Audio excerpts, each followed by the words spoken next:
இந்த வீடியோவுக்கு கீழே ரெட் கலரில் சப்ஸ்கிரைப் அப்படின்னு ஒரு பட்டன் இருக்கும். அதை இப்போவே கிளிக் பண்ணிவிட்டு பக்கத்துலேயே ஒரு பெல் பட்டன் ஒன்று வரும். அந்த பெல் பட்டனும் அழுத்தி வச்சிங்கன்னா நம்ம சேனலில் போகிற வீடியோக்குள்ளே தொடர்ந்து பார்க்கலாம். நம்ம சேனலில் ஆல்ரெடி நிறைய யூஸ்ஃபுல்லான வீடியோ போட்டிருக்கோம். அதை பார்க்கணுன்னு நினைக்கிறவங்க அந்த சேனல் பேரை கிளிக் பண்ணி உள்ளே போனீங்கன்னா நம்ம போட்டிருக்கிற வீடியோவெல்லாம் இருக்கும், பாருங்கள்.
வாழ்க வையகம், வாழ்க வளமுடன்.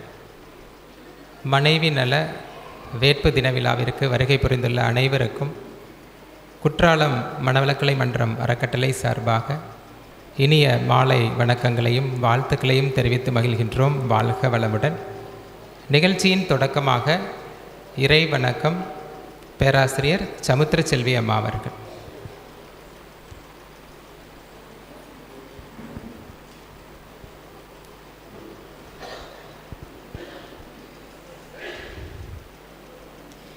வாழ்க வையகம், வாழ்க வையகம், வாழ்க வளமுடன். குரு வாழ்க, குருவே துணை. இறை வணக்கம்.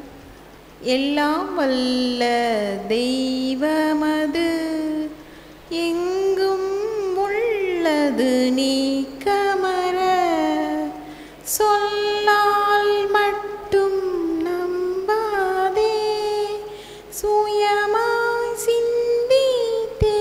தெளிவாய் வல்லாய் உடலில் இயக்கமவன் வாழ்வில் உயிரில் அறிவும் அவன் கல்லார் கற்றார் செயல் விளைவாய்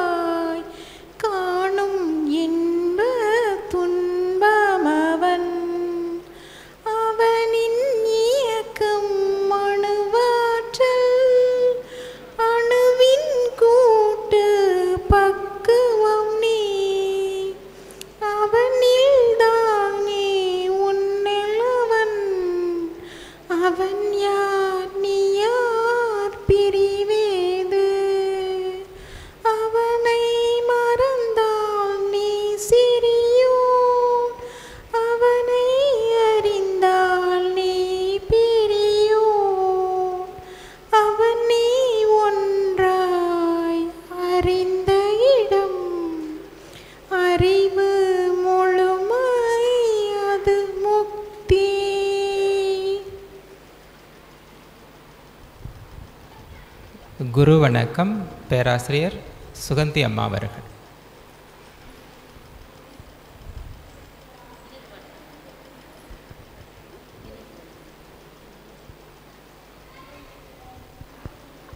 அண்டமதில் உருவெடுத்து அறிவை பெற்று அவ்வறிவு ஒன்று முதல் ஆறதாகி கொண்டமெலாம் இவ்வுருவில் குறிப்பில்லாமல் கோடான கோடி எண்ணி அனுபவித்து கண்டபலன்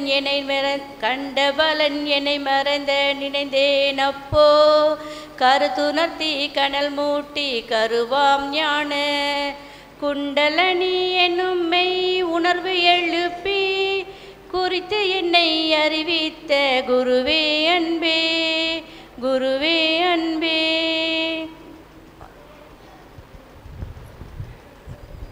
தவம் பேராசிரியர் முத்தமிழம்மா அவர்கள்.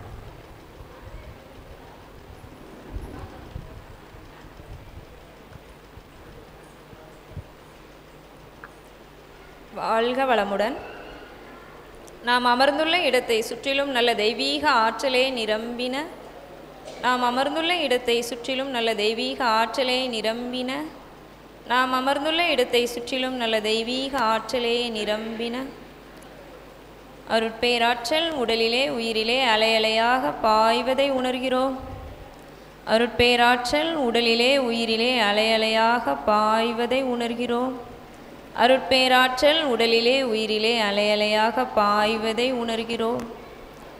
அருட்பேராற்றல் இரவும் பகலும் எல்லா நேரங்களிலும் எல்லா இடங்களிலும் எல்லா தொழில்களிலும் உறுதுணையாகவும் பாதுகாப்பாகவும் வழி நடத்துவதாகவும் அமையுமாக.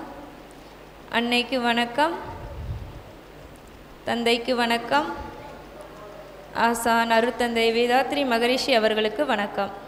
தவம் துரியம் தொடக்கம் ஆக்கினை. தவம் பயிலாத அன்பர்கள் தனது மூச்சு சுவாசத்தையே கவனிக்கவும்.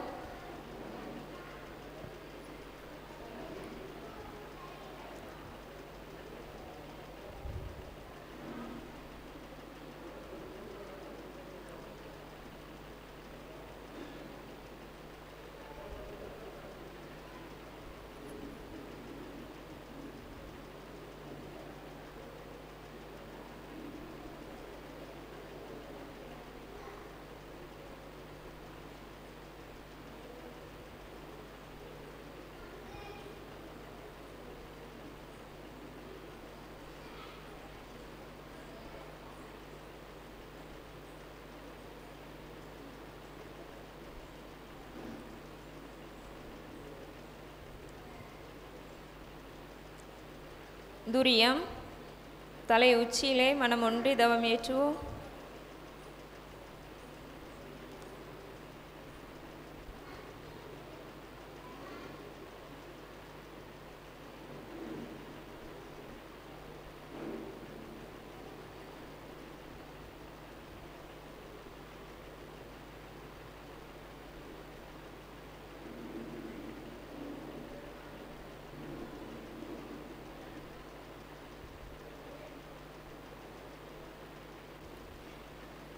வாழ்க வளமுடன். தவத்தை நிறைவு செய்கிறோம். தவ ஆற்றல் உடல் முழுவதும் பரவட்டும். உடலும் உள்ளமும் தூய்மையும் மேன்மையும் அடையட்டும். சங்கல்பம் அருட்பேராற்றல் கருணையினால் உடல் நலம் நீலாயுள் நிறை செல்வம் உயர் புகழ் மெஞ்ஞானம் ஓங்கி வாழ்வோம். அருட்பேராற்றல் கருணையினால் உடல் நலம் நீலாயுள் நிறை செல்வம் உயர் புகழ் மெஞ்ஞானம் ஓங்கி வாழ்வோம். அருட்பேராற்றல் கருணையினால் உடல் நலம் நீலாயுள் நிறை செல்வம் உயர் புகழ் மெஞ்ஞானம் ஓங்கி வாழ்வோம். நம் மனதில் அமைதி நிலவட்டும். நம்மை சுற்றிலும் அமைதி நிலவட்டும். உலகம் முழுவதும் அமைதி நிலவட்டும். அமைதி, அமைதி, அமைதி.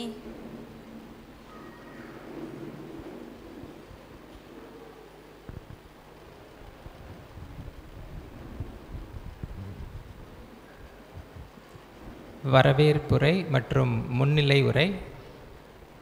பேராசிரியர் அண்ணாமலையார் ஐயா அவர்கள். வையகம் வாழ்க வளமுடன். குரு வாழ்க, குருவே துணை. அருட்தந்தை வேதாத்திரி மகரிஷி அவர்களின் பொற்கமல பாதங்களை பணிந்து இந்த மனவளக்கலை மனைவி நல வேட்பு விழா மற்றும் ஞானாசிரியர் விழாவுக்கு வருகை தந்துள்ள மேடையில் அமர்ந்திருக்கும் சான்றோர் பெருமக்கள் அனைவரையும் இருகரங்கூப்பி வாழ்க வளமுடன், வாழ்க வளமுடன். இனிய நிகழ்வுக்கு வருகை தந்துள்ள அரிமா சங்க அன்பர்கள், எங்களது மனவளக்கலை மன்ற அறக்கட்டளை நிர்வாகிகள், பேராசிரியர் பெருமக்கள் மற்றும் மன்ற அன்பர்கள், குடும்ப உறுப்பினர்கள் அனைவரையும் இருகரங்கூப்பி வாழ்க வளமுடன், வாழ்க வளமுடன் என்று வாழ்த்தி வரவேற்பதில் பெருமகிழ்ச்சி அடைகின்றேன். அருட்தந்தை வேதாத்திரி மகரிஷி அவர்கள் உலகிலே பல விழாக்கள் கொண்டாடி கொண்டிருக்கின்றோம். ஆனால் நமக்கு உறுதுணையாக இருந்து நம்மை எல்லாம் மிக சிறப்பாக கவனித்து கொண்டு நமது வாழ்க்கையை சிறப்பாக நடத்தி கொண்டிருக்கின்ற மனைவியருக்கு ஒரு விழா எடுக்கவில்லை என்பதை உணர்ந்தார்கள்.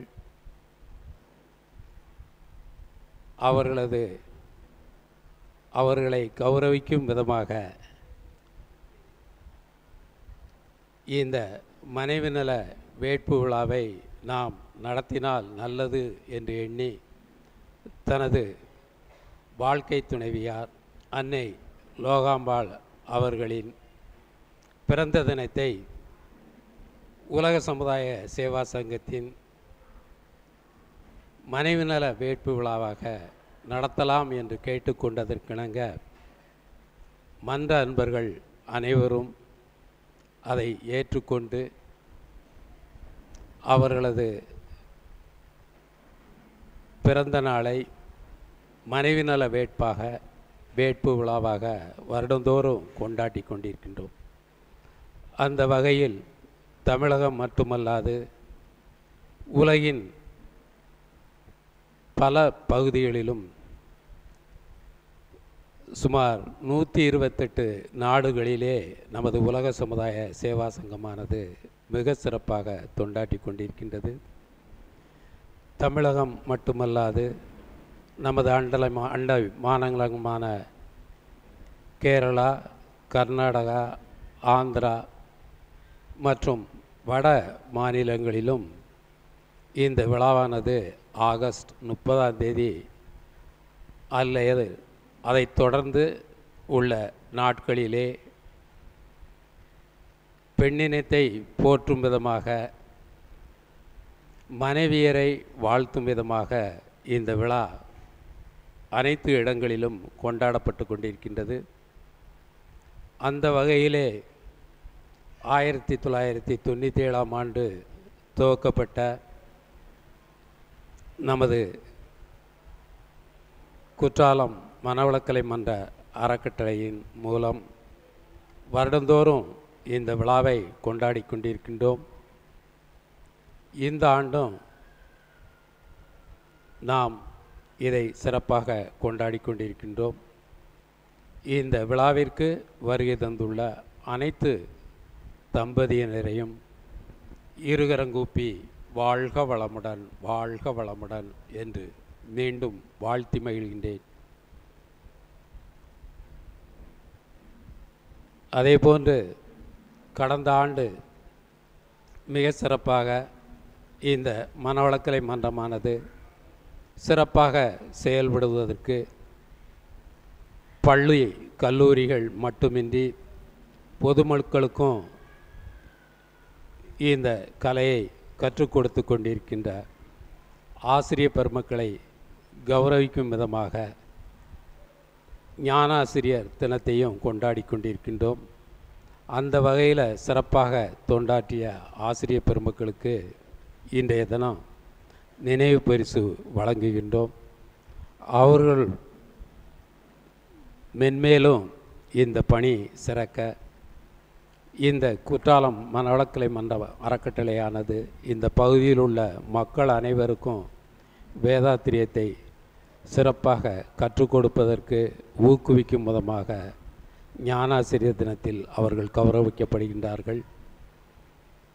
இந்த இரு விழாவிலும் கலந்து கொண்டுள்ள அன்பர்களும் அவர்களது குடும்பத்தினரும் வாழ்வில் எல்லா துறைகளிலும் எல்லா தொழில்களிலும் வெற்றியும் மேன்மையும் மனநிறைவும் மகிழ்ச்சியும் பெற்று ஓங்கி வாழ எல்லாம் வல்ல இறையர்களும் குருவர்களும் எப்பொழுதும் அவர்களுக்கு துணை நிற்கும் என்று கூறி நீங்களும் உங்கள் அன்பு குடும்பமும் வாழ்க வளமுடன் வாழ்க வளமுடன் வாழ்க வளமுடன் என்று வாழ்த்தி எனது உரையை நிறைவு செய்துகின்றேன்.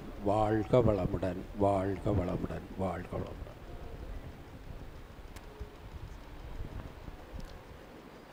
வாழ்க வளமுடன். வரவேற்புரை வழங்கிய பேராசிரியர் அண்ணாமலையார் ஐயா அவர்களுக்கு நன்றிகளும் வாழ்த்துக்களும். வாழ்க வளமுடன். வாழ்த்துறையாக பேராசிரியர் சிவஞானம் ஐயா அவர்கள் ஆலங்குளம் அறக்கட்டளையிலிருந்து வந்திருக்கக்கூடிய மூத்த தம்பதியினர் இந்த நிகழ்ச்சியை வாழ்த்தி தொடங்க வைக்க இருக்கின்றார்கள். ஐயா அவர்களை வணங்கி வாழ்த்தி வாழ்த்துறை வழங்குமாறு அன்போடு வேண்டுகின்றோம். வாழ்க வளமுடன். ஹலோ வாழ்க வையகம் வாழ்க வையகம் வாழ்க வளமுடன். பேப்பர்லாம் எடுக்கான ரொம்ப நேரம் பேசிடுவேன்னு யாரும் பயப்பட வேண்டாம். 10 நிமிடத்தில் பேச்சை முடிப்பேன் என்ற உத்தரவாதத்தோடு பேச்சை துவக்குகிறேன். இந்த இனிய நிகழ்ச்சியினுடைய தலைவர் ஜோடி புறாக்களாக அமைந்திருக்கின்ற ஐயா பேராசிரியர் அண்ணாமலை தம்பதியினரே, இந்த இனிய திருமணத்தை புரோகிதராக இருந்து நடத்தி வைக்க இருக்கின்ற டொமினிக் வின்சென்ட் அர்ச்சனா தம்பதியினரே, ஜோடி புறாக்களாக அமைந்திருக்கின்ற உங்கள் அத்துணை பேருக்கும் என்னுடைய வாழ்த்துக்களையும் என்னுடைய வணக்கத்தையும் இந்த நேரத்திலே சொல்லிக் கொள்கிறேன். ஏற்கனவே எனக்கு 20 கல்யாணம் முடிஞ்சு, நேற்று ஆலங்குளத்தில் 21வது கல்யாணம் முடிஞ்சு, இன்றைக்கி 22வது கல்யாணம் என்ன செய்யுது எனக்கு நடந்துக்கிட்டு இருக்குது. ஆனால் புரோகிதர்கள் தான் வேறு. நேற்றுக்கு கற்பநாயகம், அதுக்கு பின்னால் புரோகிதர்கள் வேறு. இன்றைக்கி ஐயா டொமினிக் ஐயா அவர்கள். ஆனால் பொண்ணு அதே பொண்ணு தான். பொண்ணில் ஒரு மாற்றமும் என்ன செய்யலை இல்லை. பாரதி சொல்லுவான், இன்று புதிதாக பிறந்தோம்மா. அதே மாதிரி உங்களுக்கெல்லாம் இன்றைக்கி ஒரு புதிய உணர்வு என்ன செய்ய போகுது ஏற்பட போகிறது. ஏன்னா கல்யாணம் ஆகும்பொழுது எந்த உணர்வு இருந்ததோ அந்த உணர்வு நீ கண்டிப்பாக என்ன செய்ய போகுது ஏற்பட வேண்டும். ஒருத்தருக்கு 60ஆம் கல்யாணம், மேடையில் உட்கார்ந்துருக்கான். பொண்ணு அழைச்சிட்டு வாங்குவோங்கிற ஐயர். நாளையாவது பொண்ணு அழைச்சிட்டு வாங்கன்னா பொண்ணு அங்கேருந்து வருது. மாப்பிள்ளை இழந்துச்சு வேகமாக கோவத்தில் ஓடுதாரு. என்ன அப்படின்னாங்க, என்ன 60ஆம் கல்யாணத்துக்கு இதே பொண்ணு தானா அப்படின்னா, இன்றைக்கி நமக்கு அதே பொண்ணு தான் அப்படின்னாலும் கூட நமக்கு மனதில் ஒரு மகிழ்ச்சி என்ன செய்ய போகுது ஏற்பட போகிறது, ஒரு உத்வேகம், ஒரு உற்சாகம். அதனால தான் நேரத்தைக்கும் முடிச்சுட்டு இன்றைக்கி என் வீட்டுக்காரையை நினைஞ்சிருக்கேன், உற்சாகத்தோடு இங்கே கூப்பிட்டு வந்திருக்கிறேன். ஐயா சொன்னது மாதிரி உலகத்தில் எத்தனையோ தினங்கள் இருக்கின்றன. மகளிர் தினம், விடுதலை தினம், குடியரசு தினம், நிறைய தினங்கள். காதலர் தினம் கூட February 14 செய்தாங்க, கொண்டாடுதாங்க. அந்த காதலாவது உண்மை காதலாக இருக்கான்னா கிடையாது. ஒரு பையன் ஒரு பொண்ணுக்கு லெட்டர் எழுதலாம், அன்பே கவிதா, ஆருயிர் கவிதா, நீ இன்றி நான் இல்லை, வானின்றி நிலவில்லை, நீ இல்லாமல் என்னால் உயிரோடு வாழ முடியாது, தயவு செய்து நான் எழுதிய கடிதம் பிடிக்கவில்லை என்றால் கிழித்து எரிந்து விடாதே, உன் தங்கை சவிதாவிடம் சேர்த்து விடு. எவ்வளவு ஆழமான காதல் பாருங்க. ஆனால் நம்ம மனைவி மேல் வைத்திருக்கின்ற காதல் உண்மையான காதலாக இருக்க வேண்டும். வைரமுத்து சொல்வான, மனிதர் உணர்ந்து கொள்ள அது மனித காதல் அல்ல, அதையும் தாண்டி புனிதமானது. பார்த்தீங்களா, அதை மாதிரி காதல் நிச்சயம் இருக்கணும். கண்ணுக்கு மையழகு, கவிதைக்கு பொய்யழகு, வானுக்கு நிலவழகு, அவ்வைக்கு கோளழகு, அவளுக்கு நான் அழகு, எனக்கு அவள் அழகு என்று ஒருவர் அழகை ஒருவர் ரசித்து கொண்டு வாழ வேண்டும். ஏன்னா இப்போ ஐயா நமக்கு கல்யாணம் நடத்த போகிறாரு.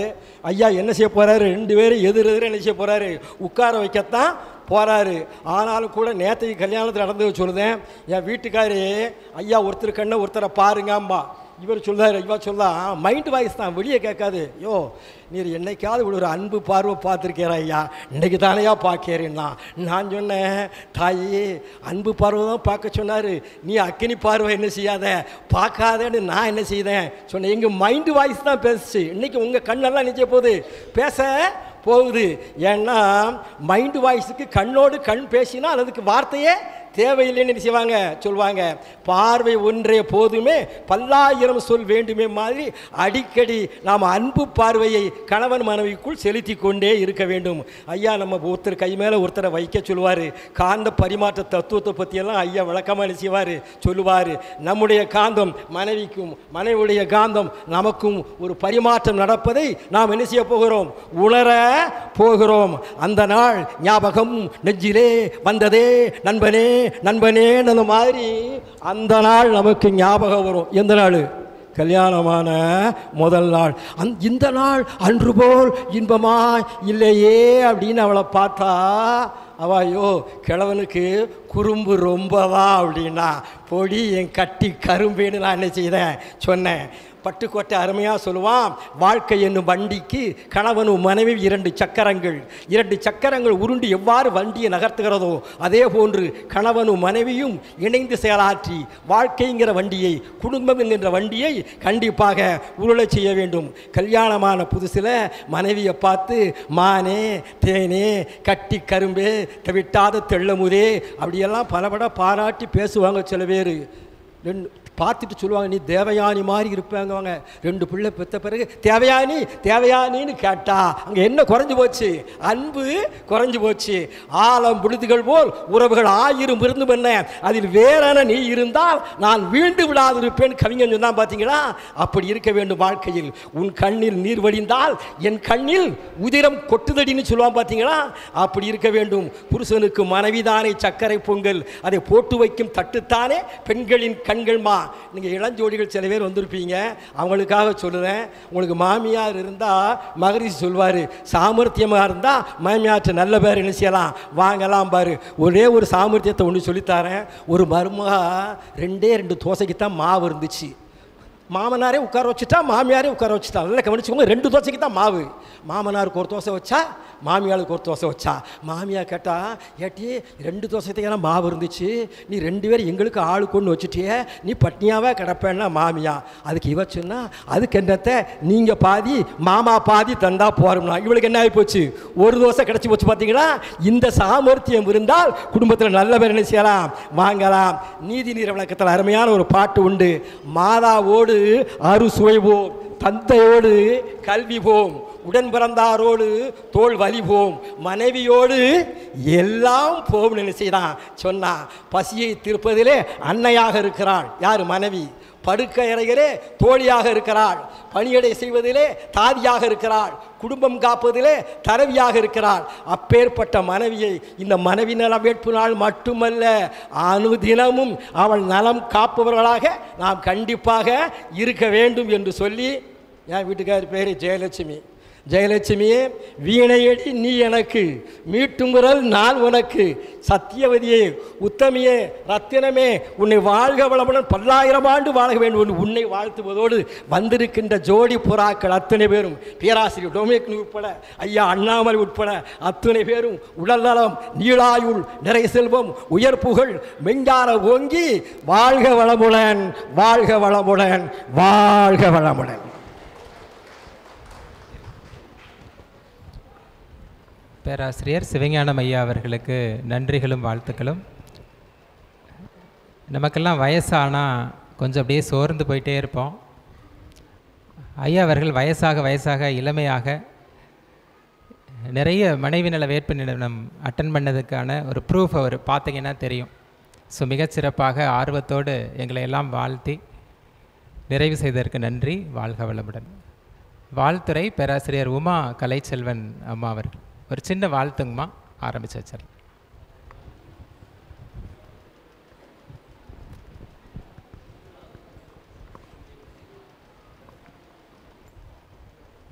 வாழ்க வையகம்.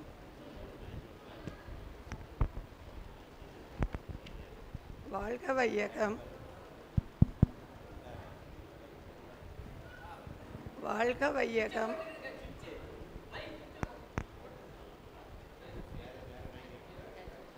வாழ்க வையகம்.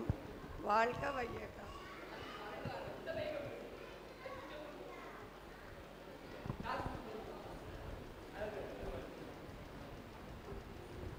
இந்த உலகத்தில் இருக்க அத்தனை ஆண்களும் பெண்கள் தான் அவங்கள எல்லாரையும் பெற்று எடுத்திருக்காங்க, சீரும் சிறப்புமாக வளர்த்துருக்காங்க.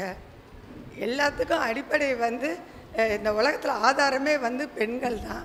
ஆனால் பெண்களை இந்த அளவுக்கு முக்கியத்துவம் கொடுத்தது நம்ம குரு வேதாத்ரி மகரிஷி மட்டும்தான். அந்த ஒரு பெண் பிறந்து வளர்ந்து அவங்கள கொண்டு போய் இன்னொரு இடத்துல திருமணம் பண்ணி அந்த இடத்துல அவங்க வேரூன்றி பிறகு அந்த வீடை தான் அவங்க வீடுன்னு சொல்லுவாங்க. இது அம்மா வீடு ஆயிரும், அதுதான் என் வீடு அப்படின்னு சொல்கிற அளவுக்கு அவங்க அந்த வீட்டோடையே இணைஞ்சு ஆயிடுவாங்க. அப்படி அந்த பெண் அந்த கருவுற்ற நாள்லேருந்து ஒரு குழந்தைய பெற்று எடுக்கிறது மறுபிறப்பு. அது அந்த அளவுக்கு அது ரொம்ப உன்னதமானது. அது அதனால் இந்த உலகத்தில் இருக்க அத்தனை ஆண்களும் பெண்களுக்கு மதிப்பு கொடுக்கணும், உயர்வாக வச்சுக்கணும். மனைவியை உயர்ந்த இடத்துல வச்சுக்கணும். அவங்களோட ஒவ்வொரு சின்ன சின்ன தேவைகளையும் பார்த்து அவங்களுக்கு செஞ்சு அவங்கள நல்லபடியாக அவங்கள வச்சுக்கணும். அதே மாதிரி சகோதரர், தாயாக இருந்தாலும் சகோதரியாக இருந்தாலும் தங்கையாக இருந்தாலும் வேறு அன்னி முறை யார் இருந்தாலும் சரி, எல்லாரையும் அந்த மதிப்பு கொடுக்கறதுக்கு வரும் இளைய சமுதாயத்துக்கு நம்ம அவங்கள பழக்கணும். பெண்ணினத்தோட பெருமையை அவங்களுக்கு சொல்லி சொல்லி பழக்கணும். அப்படின்னா தான் இப்போ நடக்கிற மாதிரி எந்த வன்முறையெல்லாம் நடக்காது. அதனால் நம்ம மகரிஷி அதை யாருமே நடத்தாத இந்த மனைவி நல வேட்பு விழாவை நடத்தி நம்மளுக்கு சொல்லி கொடுத்துருக்காங்க. பெண்ணினத்தை உயர்வாக மதிக்கணுங்கிற காரணத்துக்காக தான் இந்த விழாவே நடக்குது. இன்றைக்கி மட்டும் இப்படின்னு இல்லாமல் எப்பவும் நம்ம நம்ம குடும்பத்தில் இதே மாதிரி எப்பவும் சந்தோஷமாக மனைவி மக்கள் குழந்தைகளோட இந்த சமுதாயத்துலேயும் இருக்கிற பெண்களை மதிக்கணும். அதான் ரொம்ப முக்கியம். அவங்களையும் சகோதர சகோதரியாகவே பார்க்கணும். எல்லாரையுமே சகோதரியாக பார்க்கணும். மனைவியை தவிர மிச்சம் எல்லாரையும் அதே இடத்துல வச்சு அவங்களுக்கு மதிப்பும் மரியாதையும் கொடுக்கணும். அப்படின்னா எந்த வன்முறையும் எதுவுமே நடக்காது. அதுக்காக தான் மகரிஷி எப்போவுமே இதை கொண்டு வந்துட்டாங்க. நம்ம இதை இனிமேல் எல்லாம் இந்த சமுதாயத்துக்கு கொண்டு போய் சேர்த்து நம்ம எல்லோரும் நல்லா சந்தோஷமாக இருக்கணும். வாழ்க வளமுடன்.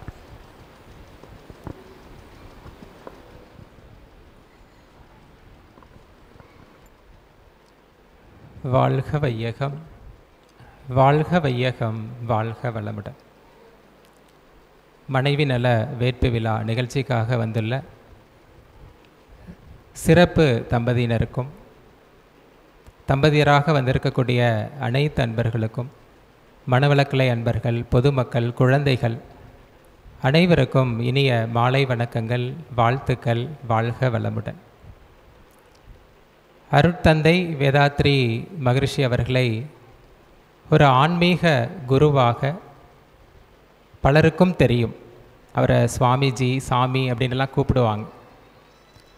அதே போன்று உலகம் முழுவதும் பயணம் செய்து உலக மக்கள் அனைவரும் அமைதி பெற வேண்டும் என்று தன்னுடைய வாழ்நாள் முழுவதும் உழைத்த ஒரு மிகப்பெரிய மகானாக, உலக நல தொண்டனாக பலருக்கும் அவருக்கு தெரியும்.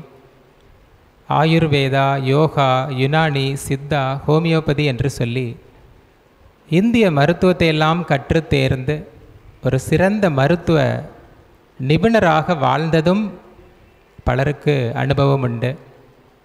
உலக தத்துவங்கள், இந்திய தத்துவங்கள் என்று நம்மால் படிக்க முடியாத தத்துவங்களை எல்லாம் கற்று தேர்ந்து எளிய மக்களும் கூட புரிந்து கொள்ளக்கூடிய வகையில் இந்த வாழ்க்கை தத்துவத்தை வாழ்ந்து காட்டி நமக்காக கொடுத்திருக்கக்கூடிய ஒரு தத்துவ ஞானியாகவும் நாம் பார்த்திருக்கின்றோம்.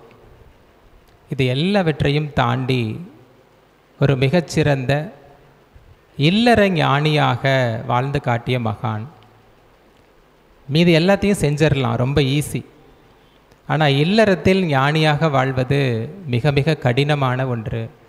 ஏன் என்று சொன்னால், ஞானி என்பதற்கே மகரிஷி கொள்ளக்கூடிய வரையறை வித்தியாசமானது. எந்த ஒரு நபருக்கு எந்த சூழ்நிலையிலும் சினம் எழவில்லையோ அவர் ஞானம் பெற்றுவிட்டார் என்று பொருள் என்று சொல்வார். அப்போது நம்முடைய வாழ்க்கையில், அன்றாட வாழ்க்கையில் ஒரு நாளாவது நம்முடைய வாழ்க்கை துணையோடு சினவயப்படாமல் இருக்க முடிகிறதா அப்படின்னா ஒரு மிகப்பெரிய கேள்விக்குறி.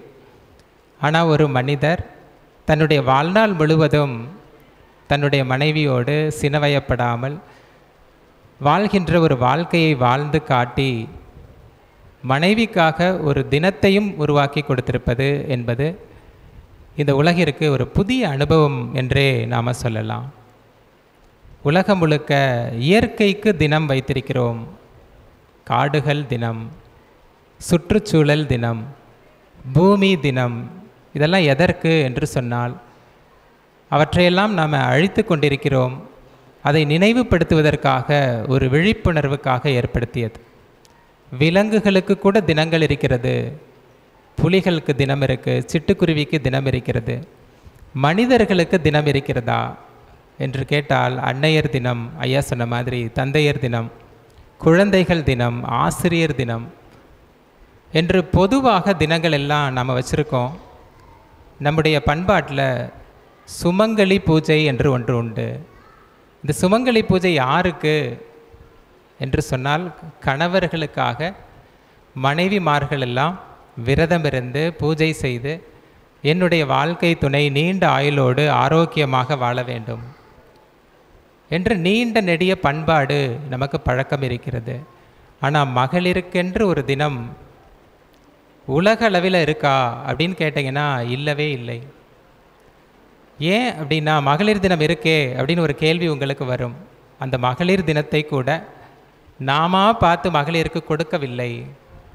1885 பெண்கள் எல்லாம் போராட்டம் செஞ்சு எங்களுக்கெல்லாம் சம உரிமை இல்லை என்று முன்னெடுத்த அந்த போராட்டத்தினுடைய வெளிப்பாடு நியூயார்க் மாநிலத்தில் 1975 கார்மெண்ட் ஃபேக்ட்ரியில் வேலை செய்யக்கூடிய பெண்கள் எல்லாம் எங்களுக்கு ஆண்களுக்கு சமமான ஊதியம் இல்லை, எங்களுடைய வேலை நேரம் அவர்களை விட அதிகமாக இருக்கிறது, ஓட்டுரிமை கூட இல்லை என்று சொல்லி நடத்தப்பட்ட மிகப்பெரிய போராட்டத்தினுடைய விளைவாக போனா போகுது மகளிர் தினம் மார்ச் 8ஆம் தேதி நீங்கள் கொண்டாடிக்கோங்க என்று உருவாக்கி கொடுத்திருக்கிறோம். அதுலேயும் கூட மகளிர் தினத்தில் மகளிரே கோலப்போட்டி வச்சு, அவங்களே ஒரு பாட்டு போட்டி வச்சு, ஒரு மியூசிக்கல் சேர் வச்சு, அவங்களே பேசி அவங்களே கொண்டாடிக்குவாங்க. ஹஸ்பண்ட்லாம் என்ன செய்வோன்னா கொண்டு வந்து விட்டுட்டு போயிடுவோம். அதுவும் சொல்லுவோம் 1 மணி நேரத்தில் முடிச்சுட்டு வீட்டுக்கு வந்துடணும். இப்படி ஒரு சம்பிரதாயமாக இருந்த இந்த மகளிர் தினத்தை தாண்டி அருட்தந்தை மனைவி நல வேட்பு தினம் என்று ஒன்றை உருவாக்குறாங்க. மனைவியர் தினம் இல்லை. மனைவியர் தினம் என்று அவர் வச்சுருந்தாருன்னா மனைவியவே நல்லா சமைக்க சொல்லி அவங்களையே பாயாசம் ஸ்வீட்டெல்லாம் செய்ய வச்சு நம்ம சாப்பிட்டுட்டு நல்லா இருக்குன்னு சொல்லிடுவோம். அதனால் அவர் மனைவியர் தினத்தை உருவாக்கவில்லை. மனைவி நல வேட்பு தினம், அந்த வார்த்தை ரொம்ப ரொம்ப முக்கியம். எல்லோருடைய நலத்தையும் கவனித்து கொண்டிருக்கக்கூடிய மனைவியை பற்றி, அவருடைய நலத்தை பற்றி நாம் சிந்திப்பதற்கு நேரம் இருக்கிறதா? காலையிலிருந்து இரவு வரைக்கும் பார்த்தீங்கன்னா வாழ்க்கை துணைக்காக அனைத்தையும் செய்து கொண்டே இருப்பாங்க. அவங்களோட அப்பாவுக்காக செஞ்சுக்கிட்டு இருப்பாங்க. வாழ்க்கை துணையோட அம்மாவுக்காக செய்து கொண்டிருப்பார்கள். குழந்தைகளுக்காக செய்து கொண்டே இருப்பாங்க. ஆனால் அவர்களுடைய நலத்தை சிந்திப்பதற்கு இந்த உலகத்தில் யாராவது இருக்காங்களா அப்படின்னா அவங்களே கூட சிந்திப்பதில்லை. இப்போ மகரிஷி இதை பார்க்குறாங்க. என்னுடைய மனைவியினுடைய பிறந்த தினத்தை இந்த உலகம் முழுவதும் கொண்டாடுகிற வகையில் ஒரு மனைவி நல வேட்பு தினத்தை உருவாக்கி அந்த தினத்தை 1994 அறிவிக்கிறாங்க. இது மிக முக்கியமான நிகழ்வு அப்படின்னு நாம் சொல்லலாம். அன்றிலிருந்து கடந்த 31 ஆண்டுகளாக மணவளக்கலை குடும்பம் இதை ஒரு குடும்ப விழாவாக கொண்டாடி கொண்டிருக்கிறோம். இதில் முக்கியமான குறிப்பு என்ன என்று சொன்னால், ஒரு 60ஆம் கல்யாணம் அல்லது 80 வயதாகுது சதாபிஷேகம் அப்படின்னு சொன்னால் யாருடைய பிறந்த நாளை அடிப்படையாக வைத்து நாம் கொண்டாடுவோம் என்று சொன்னால் ஆணுடைய பிறந்த தினத்தை வச்சு தான் நம்ம முடிவு பண்ணுவோம். ஆணுக்கு 60 வயசு ஆயிடுச்சு அல்லது 80 வயதானா விழாவாக கொண்டாடுவோம். ஆனால் இந்த தினத்தை அருட்தந்தை அவர்கள் தன்னுடைய மனைவியினுடைய 80வது வயதில் உருவாக்கிய தினம். அப்போ 1994 அம்மாவுக்கு 80 வயது. அவருக்கு கொடுக்கக்கூடிய மிகப்பெரிய கௌரவம், மரியாதை, பரிசு அப்படின்னா இதைவிட பெரியது எதுவும் இருக்க முடியாது. இன்னொரு முக்கியமான குறிப்பு என்ன என்று சொன்னால், அன்னையும் அருள் தந்தையும் இணைந்து கலந்து கொண்ட முதல் மனைவி நல வேட்பு தினம் ஆகஸ்ட் 30, 1994. கடைசி மனைவி நல வேட்பு தின விழா அதுவும் ஆகஸ்ட் 30, 1994. இருவரும் இணைந்து கொண்டாடிய ஒரே நிகழ்வு தான் நமக்கு மிகப்பெரிய முன்னுதாரணம். தன்னுடைய மனைவியினுடைய வாழ்நாளில், அவருடைய கடைசி காலத்தில் ஒரு கணவராக கொடுக்கக்கூடிய மிகப்பெரிய கௌரவம் இதைவிட பெரியதாக இருக்கவே முடியாது. நம்ம திரைப்பட கலைஞர்களுக்கெல்லாம் கொடுப்போம் வாழ்நாள் சாதனை விருது, விளையாட்டு வீரர்களுக்கெல்லாம் கொடுப்போம் வாழ்நாள் சாதனை விருது. உண்மையிலேயே அவங்க ஏதாவது சாதிச்சாங்களா அப்படின்னா ஒன்றும் பெரிதாக சாதிக்கவில்லை. ஆனால் தன்னுடைய மனைவியினுடைய வாழ்நாள் சாதனையாக அவர் உயிரோடு இருந்த காலத்திலேயே அவரை கௌரவப்படுத்தக்கூடிய ஒரு மிகப்பெரிய நிகழ்வாக இந்த மனைவி நல வேட்பு விழாவை அருட்தந்தை உருவாக்கி, பெண்ணினுடைய பிறந்த தினத்தை முன்னிறுத்தி அவருடைய 80 வயதை நம்முடைய விழாவாக ஏற்படுத்தி கொடுத்துருக்காங்க. அப்போது இதில் கவனிக்க வேண்டிய விஷயம், மனைவியை நலத்தோடு வைத்திருப்பது எப்படி? அப்போது அவர்கள் வாழ்ந்த வாழ்க்கைன்னு ஒன்று இருக்குது. மனிதனுடைய சிறப்பு அப்படின்னு சொன்னாலே முன்னோர்களுடைய அனுபவத்தை எடுத்துக்கொண்டு நாம் வாழ்வது. இப்போ நம்முடைய சமூகம் எல்லாம் தொழில்நுட்பத்தை கையில் எடுத்துக்கிட்டோம். தொழில்நுட்பம் எவ்வளவு வேகமாக வளர்ந்தாலும் உடனடியாக அதை நாம் ஏற்றுக்கொள்வோம். வீட்டில் இருக்கக்கூடிய பொருள்கள், ஆட்டுக்கல், அம்மிக்கல், துவைக்கிற கல்லெல்லாம் வேகமாக மாறி இருக்கு. வீட்டிலெல்லாம் மிக்சி, கிரைண்டர், வாஷிங் மிஷின்லாம் மிக வேகமாக வளர்ந்துருச்சு. செல்ஃபோன் எடுத்துக்கோங்களேன், ஒரு பட்டன் ஃபோனாக இருந்தது ஸ்மார்ட் ஃபோனாக மாறியது. உடனடியாக நம்ம மாறிவிட்டோம். ஆனால் இந்த பண்பாடு என்கிற விஷயத்திலும் கூட நாம் கவனம் இல்லாமல் அதே அந்த மேற்கத்திய கலாச்சாரத்தையே நாம் என்ன செய்து கொண்டிருக்கோம்? பிடித்து கொண்டே வந்து கொண்டிருக்கிறோம். நம்முடைய முன்னோர்களினுடைய வாழ்க்கை எப்படி இருந்தது, அவர்கள் எப்படியெல்லாம் வாழ்ந்திருக்கிறார்கள் என்பதை பற்றிய ஒரு அக்கறையோ சிந்தனையோ நமக்கு இல்லாத ஒரு சூழ்நிலை இருக்குது. அப்போ அந்த வகையில் அருள் தந்தையும் அன்னையும் வாழ்ந்த வாழ்க்கையை நாம் கொஞ்சம் சிந்தித்து பார்த்தா நமக்கு தெளிவாக புரியும். தன்னுடைய 83 வயதில் தன்னுடைய மனைவியின் 80வது வயதை உலகுக்கு அர்ப்பணம் செய்த ஒரு மகான். அவர் சொன்ன ஒரே வார்த்தை, நானும் என் மனைவியும் ஓர் உயிராய் வாழ்ந்தோம். அவருடைய கடைசி வார்த்தை அன்னை இறந்த பிறகு சொன்ன வார்த்தை. இது வெறும் வார்த்தையா அப்படின்னா இல்லை, வாழ்நாள் முழுவதும் அப்படியே வாழ்ந்திருக்கிறார்கள்.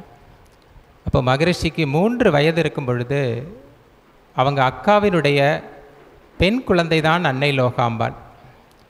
அப்போது நீண்ட காலமாக தன்னுடைய அக்காவினுடைய குழந்தையை பார்த்து பார்த்து வளர்ந்த ஒரு பெரிய அன்பு, நட்பு, காதல், எப்படி வேணாலும் நம்ம சொல்லலாம். அப்படி வளர்ந்த அந்த நட்பு ஒரு கட்டத்தில் திருமணம் செய்து கொள்ள வேண்டும் அப்படின்னு சொல்லி மகரிஷி வீட்டில் விரும்பும் பொழுது அன்னை லோகாம்பாளினுடைய தந்தை என்ன சொல்லிட்டாங்கன்னா, அவங்க ரொம்ப வறுமையில் இருக்காங்க, அதனால் அவங்களுக்கு என்னுடைய பெண்ணை கொடுக்க முடியாது. ஒரு தந்தை என்கிற நிலையிலிருந்து பார்த்தீங்கன்னா சரிதான், என் குழந்தை நல்லா சந்தோஷமாக வசதியான வீட்டில் வாழணும் அப்படின்னு அவர் விரும்புகிறார். ஆனால் மகரிஷி மிக ஏழ்மையில் இருக்காங்க. அவருடைய மனதில் அன்னை லோகாம்பாளை தான் திருமணம் செய்ய வேண்டும் என்று குழந்தையிலிருந்தே உறவினர்கள் வளர்த்துட்டாங்க. சொல்லி சொல்லி சொல்லி அப்படியே வளர்ந்து விட்டார்கள். ஆனால் முடியுதா? ஏற்றுக்கொள்ள முடியாத ஒரு நிலை. அப்போ என்ன செய்வார்? நம்மளாம் என்ன செஞ்சுருப்போம் அப்படின்னா, ஒன்று அந்த பொண்ணை கூட்டிகிட்டு ஓடியிருப்போம், இல்லைன்னா அழுது புலம்பி அந்த வருத்தத்திலேயே வாழ்நாளையே இழந்திருப்போம். ஆனால் மகரிஷி சிந்திக்கிறாங்க, இந்த வறுமையை ஜெயித்தாக வேண்டும். மிக கடினமான உழைப்பு, என்ன வேலையெல்லாம் செய்ய முடியும் எல்லா வேலையுமே செய்தவர். நெசவு தொழிலாக இருந்தாலும், பால் ஊற்றுற வேலையாக இருந்தாலும், பல்பொடி செஞ்சு விற்கிற வேலையாக இருந்தாலும், கோப்புகளை எல்லாம் ஃபைல் பண்ணுற வேலை என்று சொல்லி இரவு பகலாக உழைத்து உழைத்து உழைத்து அவங்க கேட்ட அந்த 200 ரூபா, அன்னைக்கு காலகட்டத்தில் திருமணத்திற்கு வேண்டிய 200 ரூபா கூட இல்லையே, இவருக்கு எப்படி பெண்ணை கொடுக்க முடியும் என்று சொன்னபோது அதை சேர்த்து சேர்த்து சேர்த்து அதற்குள்ள தந்தையும் இறந்து போய்விட அவருடைய ஒட்டு மொத்த கனவும் தகர்ந்து விடுமோ என்று பயந்த நிலையில் அவர் வாடகை வீட்டில் இருந்த அந்த ஹவுஸ் ஓனர், நான் உனக்கு தந்தையாக இருந்து இந்த திருமணத்தை செய்து வைக்கிறேன் என்று சொல்லி பேசி முடிவு செய்து அந்த திருமணம் நடக்கிறது. எதுவுமே ஈஸியாக கிடைச்சா அந்த வேல்யூ நமக்கு தெரியாதுல்ல. ஒரு மிகப்பெரிய போராட்டத்திற்கு பிறகு அந்த திருமணம் நடக்குது.